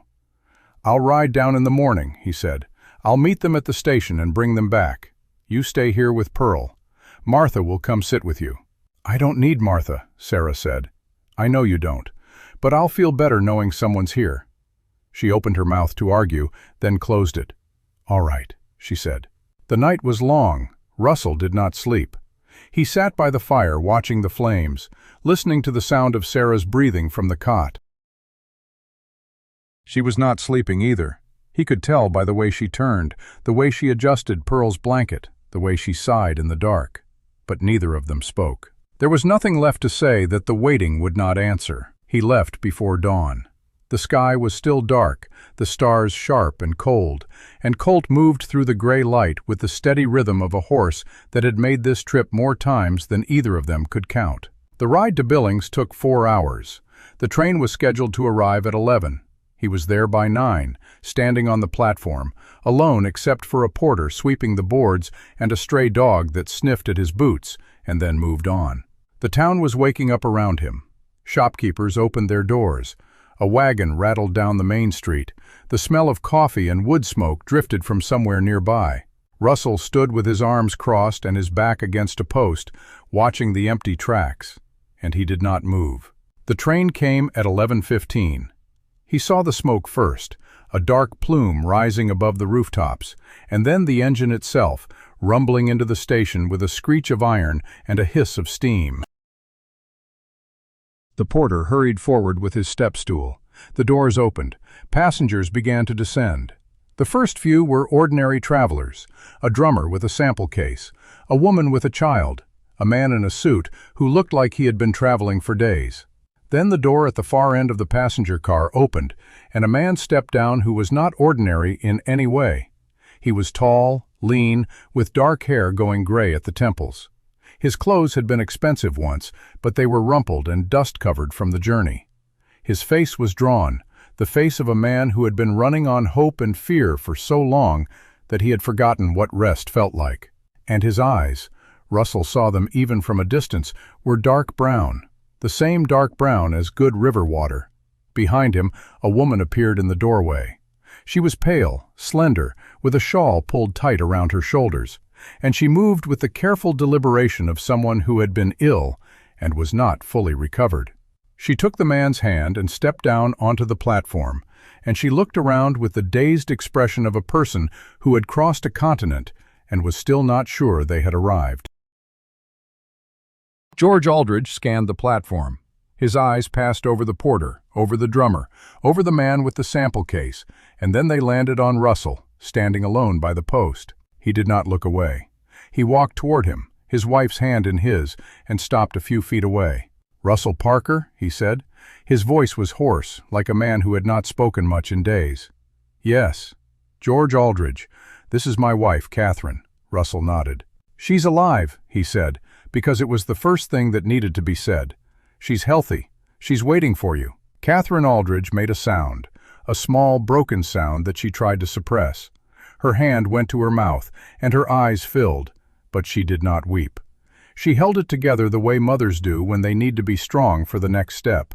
"Take us to her," George Aldridge said, and his voice cracked on the last word. They rode up the mountain in silence, Russell leading on Colt, the Aldridges following on a pair of horses he had arranged at the livery. The trail was narrow and winding, and they had to go slow, but neither of them complained. Catherine Aldridge looked at everything with a kind of desperate attention, as if she was trying to memorize the landscape that had held her daughter for 4 years. George Aldridge rode with his back straight and his eyes fixed on the trail ahead, as if he was afraid that if he looked away, the mountain would vanish and he would find himself back in Philadelphia with nothing. The cabin came into view at the edge of the clearing, smoke rising from the chimney, the door standing open. Martha Greer was on the porch, and she stepped aside as they approached, nodding once to Russell with a look that said everything was ready. Sarah was in the doorway. She sat in her wheelchair, Pearl in her arms, her chin up, her eyes steady. She had put on the clean dress that Martha had brought, a simple blue calico that hung loose on her small frame. Her hair had been brushed and tied back. She looked like a child preparing for something she did not fully understand, but was determined to face with dignity. Russell dismounted and helped Catherine down. George Aldridge was already off his horse, walking toward the cabin, his steps slow and unsure, as if the ground had become unfamiliar. He stopped at the bottom of the porch steps and looked up at the girl in the wheelchair. For a long moment, no one moved. The wind moved through the pines. A bird called somewhere in the distance. Sarah looked at the man standing before her, and something passed across her face that was too complex for any single word. "Charlotte," George Aldridge breathed. It was not a question. It was a sound of recognition, of grief and joy and disbelief all tangled together. Sarah's jaw tightened. She looked at him, at his eyes, which were the same color as hers, and she said, "I don't remember you." The words hung in the air. George's face did not fall. It seemed to understand. "I know," he said, his voice barely a whisper. "I know, sweetheart. That's all right. You don't have to remember. I remember enough for both of us." Catherine came up behind him, her hand on his arm, her face wet. She looked at her daughter, at the small, solemn face, at the baby in her arms, at the empty space where her left leg should have been, and she made the same small, broken sound she had made at the station. "You smell like roses," Sarah said. Catherine Aldridge broke. She went to her knees on the porch, not caring about the mud, not caring about anything except being at her daughter's level, and she reached out with trembling hands and touched Sarah's face. "I do," she said, sobbing and laughing at the same time. "I do. I always have. You remembered. You remembered that." Sarah looked at her mother's face, at the tears, at the love pouring out of her like water from a broken dam, and slowly, tentatively, like a child reaching out to touch something she had been told was dangerous, she lifted her hand and touched her mother's cheek. "I made up a memory of you," Sarah said quietly. "When I was cold, I thought about the rose smell. It helped." Catherine gathered her into her arms, careful of Pearl, and held her with a fierceness that made Russell look away. Sarah did not resist. She did not pull back. She sat stiffly at first, the way a child sits when they are not used to being held, and then slowly she relaxed. Her head dropped to her mother's shoulder, her eyes closed. George Aldridge stood watching them, his hands at his sides, his face working with emotions he was trying to contain. He looked at Russell, and there was a question in his eyes. "She has a baby," George said quietly. "Pearl," Russell said. "She's not her blood sister, but she's the only family Sarah has known for the last year. Sarah kept her alive, fed her, held her, protected her through everything. She won't leave without her." George nodded slowly. He looked at the baby in his daughter's arms, at the tiny face peeking out from the blanket, and he took a breath, deep and steady. "Then Pearl comes with us," he said. Russell held his gaze. "You mean that?" "I have been searching for my daughter for 4 years," George said. "If she has a sister, I have a daughter. That's how it works." Something in Russell's chest eased. He did not show it, but it was there, a release of a tension he had not realized he had been holding since the moment he had read that first telegram. "She'll need to hear you say it," Russell said. "She won't trust it until she hears it from you." George nodded. "I'll tell her." He walked up the steps and knelt beside his wife, putting his hand on Sarah's back. "Charlotte," he said softly. She opened her eyes. "We're going home," he said. "All of us. You and Pearl and your mother and me. We're going to Philadelphia, and we're going to be a family. The whole family." Sarah looked at him, searching his face the way she had searched Russell's on the day they met, looking for the cracks, for the places where the promise might break. And in the silence, she found what she was looking for. She did not smile. She was not ready for that yet. But she nodded, one slow, deliberate nod. "Okay," she said. And Russell, standing at the edge of the porch with his arms crossed and his face unreadable, watched a family being put back together in the doorway of a cabin he had built to be alone in. He did not know what came next. He did not know how he would fill the silence after they were gone. But in that moment, standing in the cold mountain air, with the sound of a mother's tears and a father's trembling voice and a child's single word of acceptance, he knew that he had done exactly what he had set out to do. He had brought her home. The morning after the Aldridges arrived, Russell woke before dawn the way he always did, but the cabin was not quiet. There was a different quality to the silence, a fullness, as if the walls themselves were holding their breath. He built up the fire and put coffee on, moving quietly so as not to wake the sleeping forms on the cot and the floor. Catherine Aldridge had refused the bed, insisting Sarah keep it, and had made a pallet near the fire with a blanket and a pillow she had brought from the train. George had taken the floor by the door, his coat folded under his head, his hand resting on the small bag he had carried across the continent. Russell looked at them as the light began to creep through the window. They looked smaller in sleep. The desperation that had been written on their faces at the station was softened, replaced by the slack exhaustion of people who had finally stopped running. He did not know them. He had exchanged maybe 50 words with George Aldridge since they had met, and Catherine had spoken even less. But he knew what they had carried because he had carried it himself. The weight of a lost child, the years of searching, the hope that would not die no matter how many times it should have. He was pouring coffee when Sarah stirred. She did not open her eyes immediately, but her hand went to the box beside the cot, checking for Pearl, finding her there. Then she opened her eyes and looked at the cabin, at the strangers sleeping on her floor, at Russell standing by the fire, and for a moment a flicker of disorientation crossed her face. Then she remembered. He watched her remember. Her expression shifted through several shades before settling into something that was not quite peace, but was closer than he had ever seen. "Morning," he said quietly. "Morning." He brought her a cup of the watered coffee with molasses, and she took it with both hands, warming her fingers on the tin. She looked over at her mother, asleep by the fire, her face slack and peaceful in a way it probably had not been in years. "She's still here," Sarah said. "She's still here. I thought maybe I dreamed it." "No dream," Russell said. "They're real. They came all the way from Philadelphia." Sarah sipped her coffee.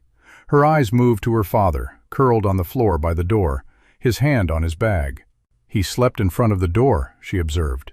"He did. Like he was making sure nobody could get in." Russell nodded. "That's what fathers do." She looked at him, a quick, sharp look that held something he could not quite name. "Is it?" He did not answer. He did not need to. Pearl woke, and the day began. Catherine sat up at the sound of the baby's fussing, disoriented for a moment, and then she saw Sarah holding Pearl, and something in her face softened into an expression that was both joy and grief and relief all at once. She pushed herself up and crossed to the cot, her movements careful, as if she was afraid of startling a wild animal. "Can I hold her?" Catherine asked. Sarah hesitated. The hesitation was not long, but it was visible. The instinct of a child who had been the sole protector of something precious for so long that handing it over felt like a risk she could not calculate. Then she looked at Russell, and he gave a small nod, and she held Pearl out. Catherine took the baby with the reverence of a woman receiving a gift she had not expected. She cradled Pearl against her chest and looked down at her face, and tears slid down her cheeks, silent and steady. "She's beautiful," she whispered. "Her name is Pearl," Sarah said, and her voice was wary, watchful. "Pearl," Catherine repeated, testing the word. "That's a beautiful name." She's my sister." Sarah said it like a challenge, like a line drawn in the dirt. Catherine looked at her daughter, and she did not flinch. "I know she is, sweetheart, and you've taken such good care of her. I don't know how you did it, but I know you did, and I am so proud of you." Sarah's chin wobbled, just once, just a fraction. She caught it immediately and steadied herself, but Russell saw it. He saw the wall she had built around herself crack, just a hair, and he knew that Catherine Aldridge had just said the one thing Sarah needed to hear. The day unfolded slowly, like a flower opening after a long winter. George woke and helped Russell with the morning chores, the two men moving around each other with the careful courtesy of strangers who were learning to share space. They did not talk much, but the silence was not uncomfortable. It was the silence of two men who understood that the important things did not need to be said right away. By midday, Sarah had shown her mother the tin whistle. Catherine asked if she would play something, and Sarah looked at Russell, and he nodded, and she played the first 3 notes of the lullaby. Just those 3 notes, over and over, as if she was still learning. Catherine's breath caught, and she looked at Russell with an expression he could not read. "Where did she learn that?" Catherine asked. "It came to her," Russell said. "I didn't teach her the tune, she found it on her own." Catherine looked at her daughter, at the small fingers moving over the holes of the whistle, and she said nothing. But her hand went to her chest, and she held it there, as if she was holding something together that might otherwise have come apart. That evening, George asked Russell to walk with him. They went out into the clearing, the sun low and golden, the shadows long across the snow-dusted ground. George stopped at the edge of the trees and looked back at the cabin, where smoke curled from the chimney and lamplight glowed in the window. "She told me about Morse," George said. "About what he did. About the rain. About you." His voice was steady, but there was something underneath it, a current of anger that had not yet found its release. "I want to kill him." Russell said nothing. "I have never wanted to kill a man before in my life," George continued. "I have been a merchant, a husband, a father. I have never raised my hand in violence. But I want to find Clayton Morse, and I want to end him." "I understand," Russell said. "Do you?" "I had a daughter," Russell said. "Her name was Emma. She died of scarlet fever when I was out checking trap lines. I didn't get back in time, and for 4 years I have wanted to find something to blame that was not myself."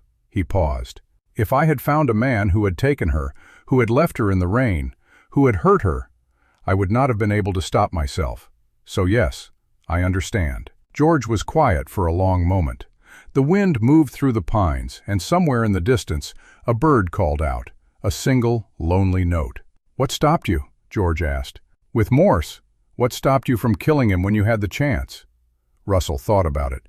The answer came to him not as a decision, but as a recognition, something he had known without knowing he knew it. "Sarah," he said. "She was watching, and she had already seen enough killing, enough cruelty. I wasn't going to add to it, not in front of her." George nodded slowly. "That's what I needed to hear." He turned back to the cabin. "I want to take them home. I want to take my wife and my daughter and that baby, and I want to go back to Philadelphia, and I want to give them a life that makes up for everything they lost." His voice hardened. "But Morse is still out there. That deputy took him to Billings, but he could be released. He could come back." "He won't come back," Russell said. "How do you know?" "Because I'm going to make sure he doesn't." George looked at him. "What does that mean?" "It means I have a few things to settle with Clayton Morse, and I'll settle them before you leave." George opened his mouth to argue, but something in Russell's face stopped him. "You don't have to do that," George said. "I know I don't have to. I'm going to anyway." The night before they left, Sarah asked to speak to Russell alone. She asked her mother to take Pearl for a while, and Catherine, understanding without being told, took the baby to the corner of the cabin and sat with her, giving them space. Sarah wheeled herself to the hearth, where Russell was sitting, and she stopped beside him. "I need to tell you something," she said. "I'm listening." She looked into the fire for a moment, gathering herself. Then she turned to face him, her dark brown eyes steady. "I'm not going to forget you. I know you won't. I mean it. I'm going to write you letters every week, and you have to write back. I will. And when I'm older, I'm going to come back and visit. I'm going to ride up this mountain and stay in this cabin, and you're going to teach me to play the whistle proper." Russell felt something catch in his throat. "That sounds like a plan. And if Mr. Clayton ever comes back, you send word, and my father will come with a gun." Russell almost smiled. "I don't think that'll be necessary." "Just in case," Sarah said. She reached out and took his hand. Her grip was small and fierce, the same grip she had used to hold on to Pearl through everything, the same grip she had used to hold on to life itself. "You saved me," she said. "I don't know how to say thank you for that, so I'm just going to say it plain. Thank you." Russell looked at her, at the small, solemn face that had been old since before he met her, at the eyes that had seen too much and still found a way to keep believing. And he did something he had not done since Emma died. He pulled her into his arms and held her, gently, the way you hold something that has been broken and is just beginning to heal. "You don't have to thank me," he said. "You just have to live. That's all I ever wanted." She nodded against his shoulder, and for a long moment they stayed like that. The fire crackled. Pearl made a small sound in the corner, and somewhere outside the wind moved through the pines, carrying the promise of winter and the weight of all the miles that lay ahead. The morning of their departure arrived cold and clear, the sky a pale, washed-out blue that stretched endless above the mountain. Russell had been up since 3, making sure the fire was hot, that there was coffee, that the horses were fed and saddled. He moved through the cabin with the quiet efficiency of a man who had spent years doing things alone. But everything he did was tinged with something he could not name. A weight, a pulling in his chest that had not been there before. Sarah woke first, her eyes finding him immediately, the way they always did. She did not speak. She simply watched him for a long moment, her dark brown eyes tracking his movements, memorizing them. Then she sat up and reached for Pearl, who was already stirring in her box, making the small sounds that meant she was hungry and impatient. "I can feed her," Catherine said from her pallet, her voice soft, careful. "If you want to rest a little longer." Sarah looked at her mother.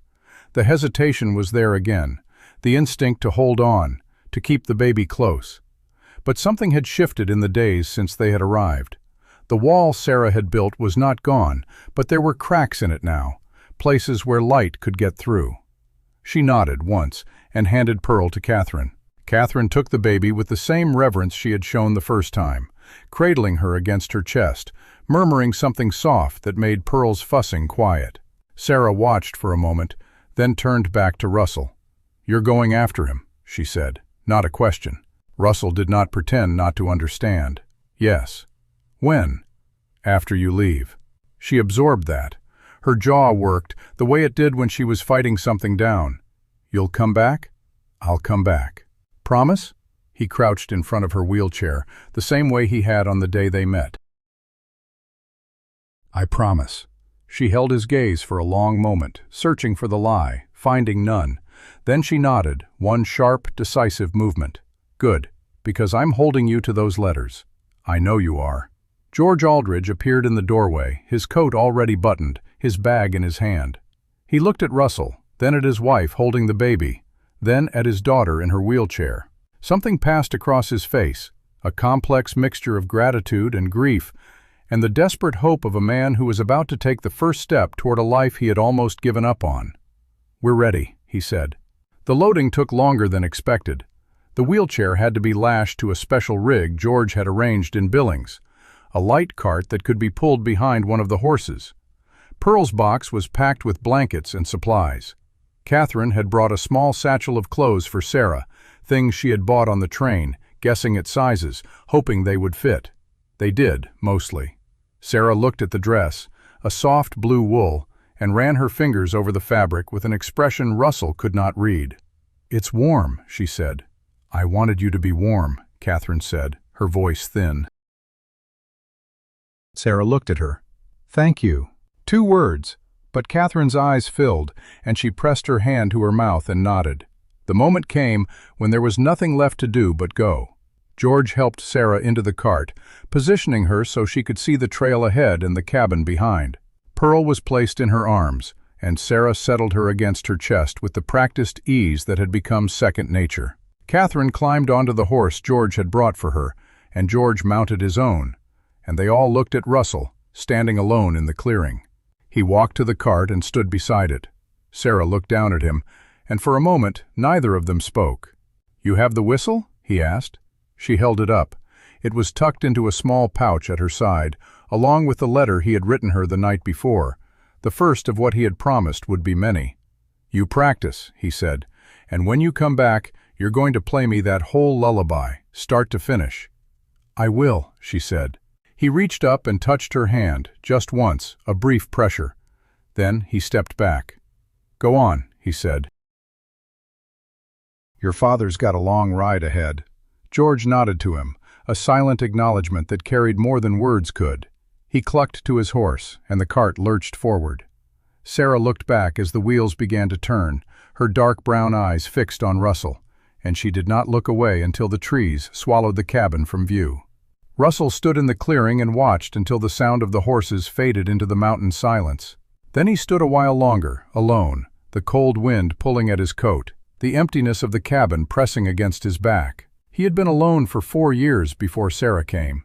He had thought he was used to it, but this was different. This was the kind of alone you felt in your bones, the kind that did not fill up no matter how much space you had. He went inside. Pearl's box was still by the fire. He had told Sarah to leave it, that he would keep it for when they came back. She had argued, but he had insisted, and now he looked at the empty box and felt the weight of its emptiness like a physical thing. He picked it up and set it on the shelf above the fireplace, beside the tin whistle that was no longer there. He had things to do. He had a promise to keep. The ride to Billings took 4 hours, but Russell did not feel the time. He rode on instinct, his mind fixed on the shape of what he had to do. He found the deputy marshal's office in the courthouse, a small room with a scarred desk and a wanted poster tacked to the wall. Tillman was there, sitting with his boots on the desk and a cup of cold coffee in his hand. He looked up when Russell came in. "Parker," he said, "I figured you'd be along." "Where is Morse?" Tillman set his coffee down and swung his boots off the desk. "Gone." "Gone where?" "That's the question, ain't it? I brought him in on the forged order charge, but the judge let him loose on his own recognizance. Said there wasn't enough evidence to hold him." Morse skipped out before the next hearing. Took his horse and his man and headed south, far as I can tell. "South where?" "Toward the Wyoming line, maybe. Or maybe just deeper into the territory. Hard to track a man who doesn't want to be found." Russell stood still, his hands at his sides, his face unreadable. Tillman watched him with the wary respect of a man who recognized danger when he saw it. "Parker," Tillman said, "I know what you're thinking, and I'm telling you it's not worth it. The man's gone. He's not coming back. He knows the girl's father is wealthy and connected, and he knows there's a federal file on her. He's not going to risk sticking his neck out again." "You don't know that." "I know men like Morse," Tillman said. "They're cowards. They run when the odds turn against them. He ran. He'll keep running." Russell looked at the deputy for a long moment. Then he turned and walked out. He found Morse 3 days later, 60 miles south, in a saloon called the Dusty Rose that clung to the edge of a town that was barely a town at all. Morse was alone, the wide man nowhere in sight, sitting at a table with a bottle of whiskey and the look of a man who had been running for too long and had finally stopped because he had nowhere left to go. Russell pushed through the door and walked to the table. Morse looked up, and his face went gray. The whiskey glass in his hand trembled, and he set it down carefully, as if he was afraid of making a sound. "Parker," Morse said. His voice was hoarse, thin. "I'm not going to kill you," Russell said. He said it flatly, without emotion, the way he said most things. "That's not why I'm here." Morse's eyes darted to the door, then back to Russell. "Then what do you want?" "I want you to understand something." Russell pulled out the chair across from Morse and sat down. He did not take his eyes off the man's face. "The girl you left in the rain, her name is Charlotte Aldridge. She has a father who spent 4 years and $5,000 searching for her. She has a mother who has been dying by inches from grief. And she has a future now, a real one, with doctors and a home and a family that loves her." Morse swallowed. "I didn't know she was from a wealthy family. I didn't know about the reward when I took her. I was paid to move her, that's all. I was just supposed to take her west and find someone to leave her with. I didn't know." "You knew she was a child," Russell said. "You knew she had one leg. You knew she was scared and alone, and that nobody was coming for her. And you left her in the rain." Morse's face crumpled. He looked old, broken, the kind of broken that comes from spending years running from a truth that was always going to catch up. "What do you want from me?" he whispered. "I want you to leave Montana," Russell said. "I want you to leave the territory and never come back. I want you to forget that child ever existed. And I want you to understand that if I ever hear your name again, if I ever hear that you have so much as looked at another child the wrong way, I will find you. And I will not come alone." Morse stared at him. His hands were shaking. He picked up the whiskey glass and drained it in one long swallow, then set it down with a thud. "And if I don't?" he said. Russell stood. He looked down at Clayton Morse, and his pale gray eyes held nothing but a quiet, absolute certainty. "Then you'll find out what happens when a man who has nothing to lose decides to take an interest in your future." He turned and walked out. He did not look back. He did not need to. He knew, with the same certainty that had carried him through every hard thing in his life, that Clayton Morse would be on a horse heading south before the sun went down. He was right. The ride back to the cabin took 2 days. Russell did not push Colt hard. There was no need to hurry. The mountain would be waiting for him, empty and silent, the way it had been before Sarah came. He tried to prepare himself for that silence, to make peace with it, but the preparation did not help. When he finally rode into the clearing and saw the cabin standing exactly as he had left it, the door closed, the chimney cold, he felt the weight of it settle on his shoulders like a physical thing. He dismounted and unsaddled Colt and put the horse in the lean-to. He carried his saddle and bags inside and set them by the door. He built a fire, slowly, deliberately, the way you do when the process matters more than the result. And when the flames caught and the warmth began to push back the cold, he sat in his chair and looked at the empty room. The box was on the shelf. The tin whistle was gone. The cot was stripped of its blankets, the floor swept clean of any trace of the people who had filled it. He sat there for a long time, watching the fire, and let the silence press against him. Then he got up, found the paper and ink he had bought in Billings, and sat down at the table. He uncapped the pen and wrote the first word. "Dear Charlotte." He stopped. He looked at the words. Then he wrote below them, in smaller letters, "You will always be Sarah to me, but I will practice." He almost smiled. He dipped the pen and continued. The fire burned beside him. The mountain stood silent and patient outside. And Russell Parker, a man who had come up here to disappear, began to write the first of many letters to a 6-year-old girl who had taught him that empty and waiting were not the same thing. The letters began arriving in Billings every 2 weeks, regular as the phases of the moon. Russell would ride down to the post office, where the clerk had learned to set aside any envelope with a Philadelphia postmark and a return address that read simply, C. Aldridge. He would tuck the letter into his coat without opening it, ride back up the mountain, and read it by the fire, slowly, savoring each word the way a starving man savors bread. The first letter was short, the handwriting uneven and careful, the letters formed with the concentration of a child who was still learning to shape them properly. "Dear Russell," it read, "we are in Philadelphia. The house is big like I remembered. There are stairs, but Father had a ramp built for me. Mother cries a lot, but she says they are happy tears. Pearl is growing. She has 2 teeth now. The doctor says I can get a leg that works better than the old one. I told him I want to run. He said maybe I can. I practice the whistle every day. I miss you. Your friend, Charlotte." He read it 3 times. The name at the bottom caught him each time, the careful capital C, the way she had crossed the T in Charlotte with a little flourish. She was practicing that too, he realized, practicing being the person she was meant to be. He wrote back that night, filling 2 pages with news of the mountain, of Colt, of the early snow that had dusted the peaks, of the fox he had seen near the spring. He told her about the cabin, about the box he still kept on the shelf, about the way the fire sounded different when there was only one person listening. He did not tell her how much he missed her. He did not have to. He signed it, "Your friend, Russell," and sealed it with wax he had not used since Eleanor died. The months passed. Winter came hard, the snow piling so deep that the trail to Billings was impassable for weeks at a time. Russell did not mind the isolation. He had lived through worse winters alone, but he found himself listening for sounds that were not there. The small voice that had filled the cabin, the soft fussing of a baby, the thin, uncertain notes of a tin whistle. The silence was not empty the way it had been before, but it was still silence, and he had not yet learned to fill it. When the spring thaw came and the trail opened, he rode down to find a stack of letters waiting for him. 5 of them, all in Charlotte's hand, the handwriting growing more confident with each one. He sat on the post office steps and read them all in a row, the sun warm on his face, the smell of mud and melting snow in the air. She had gotten the new leg. It was made of wood and leather, with a joint at the knee that allowed her to bend it.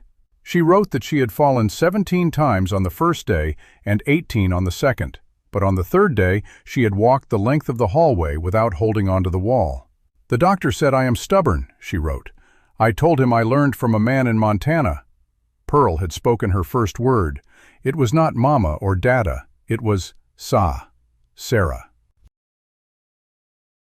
Charlotte wrote that with a kind of quiet pride that Russell could feel through the paper. "She knows who I am," Charlotte wrote. "I was afraid she would forget." The letters continued through the spring and into the summer. Charlotte wrote about the doctors, about the lessons her mother insisted on, about the father who read to her every night, the same voice she had remembered from her earliest memories. She wrote about the garden behind the house, about the roses her mother planted, about the way the smell of them made her feel safe. She wrote about Pearl's first steps, Pearl's first words, Pearl's first birthday, celebrated with a cake and candles, and a family that was still learning how to be a family. And in every letter she asked when she could come back. Russell wrote back each time, telling her about the mountain, about the changes he was making to the cabin, widening the doorways, smoothing the threshold, building a ramp that would let a wheelchair roll straight in. He did not tell her why he was making these changes.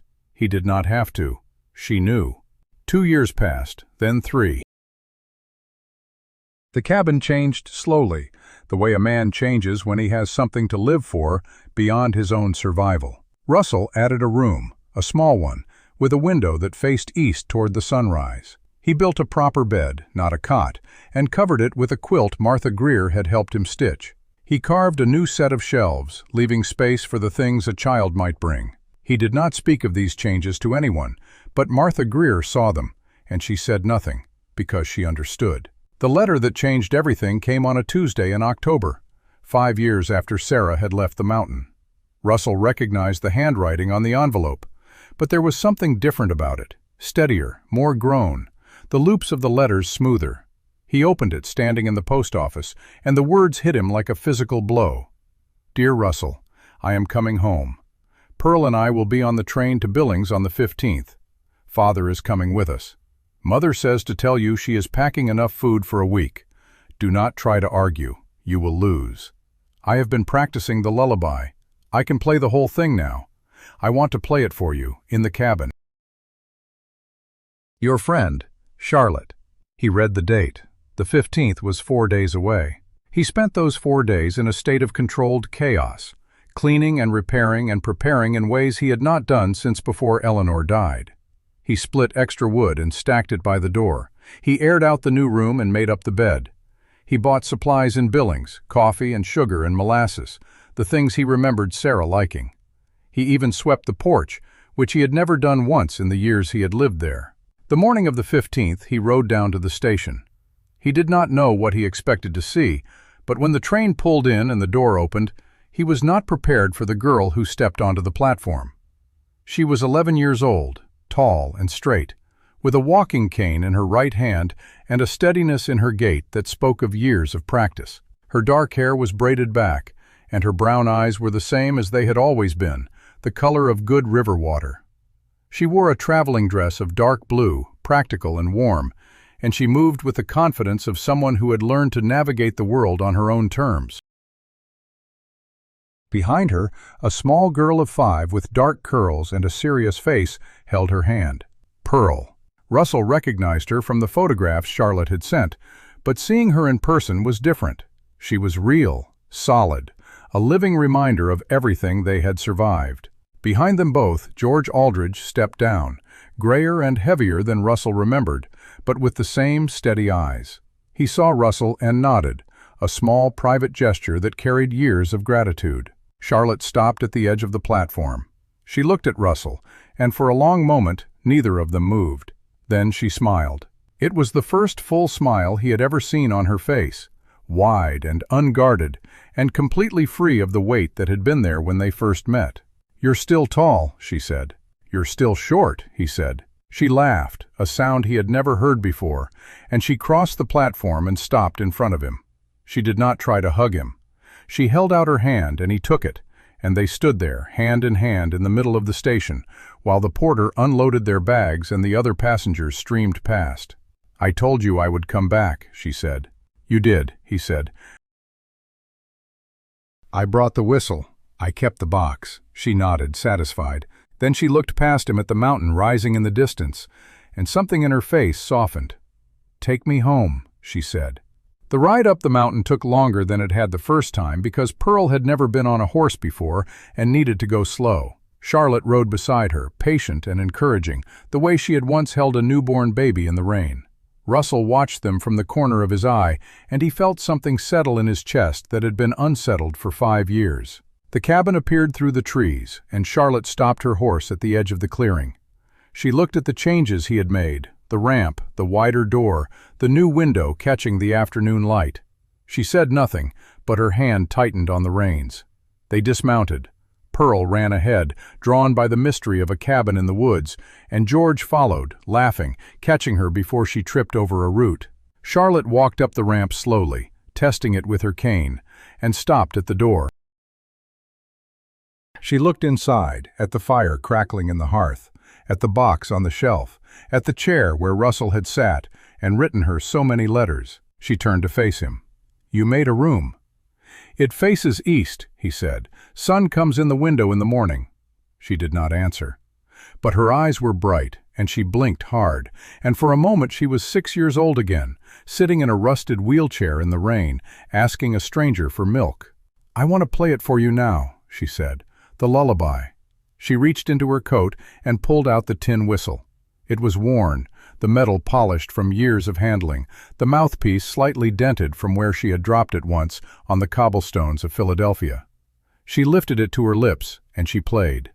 The notes filled the cabin, clear and pure, the melody of the lullaby that Eleanor had sung to Emma, that Russell had talked to Sarah in the firelight of a winter that should have broken them both. She played it all the way through, every note, every phrase, the music rising and falling like the breath of the mountain itself. And when she finished, the silence that followed was not empty. It was full of everything they had been through, everything they had lost, everything they had found. Russell looked at her, at the girl who had come to him in the rain, at the young woman she was becoming, and he did not try to hide the tears that ran down his face. He had not wept since Emma died. He had not thought he had any tears left, but they came now, and he let them. Charlotte lowered the whistle. She looked at him, and her own eyes were wet, but she was smiling. "Did I get it right?" "You got it right," he said. She crossed the room and put her arms around him, and he held her, the way he had held her in the rain, the way he had held her when Morse came, the way he had held her in his heart through every letter, every mile, every year. She was not the same child he had carried down from the mountain. She was stronger, taller, braver. But she was still Sarah. She would always be Sarah. "Thank you," she whispered, "for everything." He could not speak. He held her tighter, and the fire crackled beside them, and outside the mountain stood patient and eternal, bearing witness to the small, enormous miracle of a family being born not from blood, but from choice. Pearl came running back in, her small hands full of pine cones, her face flushed with excitement. She stopped when she saw them embracing, and then she ran to them and wrapped her arms around both their legs, laughing. George Aldridge stood in the doorway, his hand on the frame, and he watched them with the quiet satisfaction of a man who had found his daughter and found something more, a friend, a brother, a piece of the frontier that he would carry with him always. Later that night, after Pearl had been put to bed in the new room, after George had retired to the other cot, Russell and Charlotte sat by the fire, the way they had so many nights before. She held the tin whistle in her lap, turning it over in her hands. "I used to be afraid," she said, "that if I left I would forget what it felt like to be safe." "Did you forget?" "No." She looked at the fire. "I remembered every day. That's what got me through." He nodded. He understood. "Russell," she said. "Yeah? I'm going to be all right." "I know. And so are you." He looked at her, at the firelight on her face, at the steady certainty in her eyes. And he believed her. The frontier is a hard place. It breaks men and women alike, grinds them down with its winters and its distances, and its merciless indifference to the small lives that scratch out a living on its edges. But it also gives back. It gives back in the moments when a stranger stops in the rain and sees a child who needs help. It gives back in the letters that cross a continent, carrying words that hold two broken hearts together. It gives back in the lullaby played on a worn tin whistle, filling a cabin with the sound of love that refused to die. Russell Parker had gone up the mountain to disappear. He came down with a daughter he had never expected, a family he had never planned, and a life that mattered more than he had ever thought possible. He learned that love is not something you keep, it is something you give away, reckless and costly and entirely worth every price it demands. Charlotte Aldridge grew up to be a doctor. She returned to Montana and opened a clinic in Billings, treating children who had no one else. She never stopped playing the whistle. She taught Pearl to play it too. And every year, when the snow began to fall, she rode up the mountain to a cabin with a ramp and a window that faced east, where an old man with gray hair and pale eyes would be waiting by the fire, the coffee hot, the box still on the shelf. She would sit beside him, and she would play the lullaby, and he would close his eyes and listen to the sound of a promise kept, a life saved, a love that had grown from the cold rain into something warm and lasting and true. This is Clint Dawson, and you have been listening to Frontier Heart Audio. Until next time, keep your heart open and your trails safe.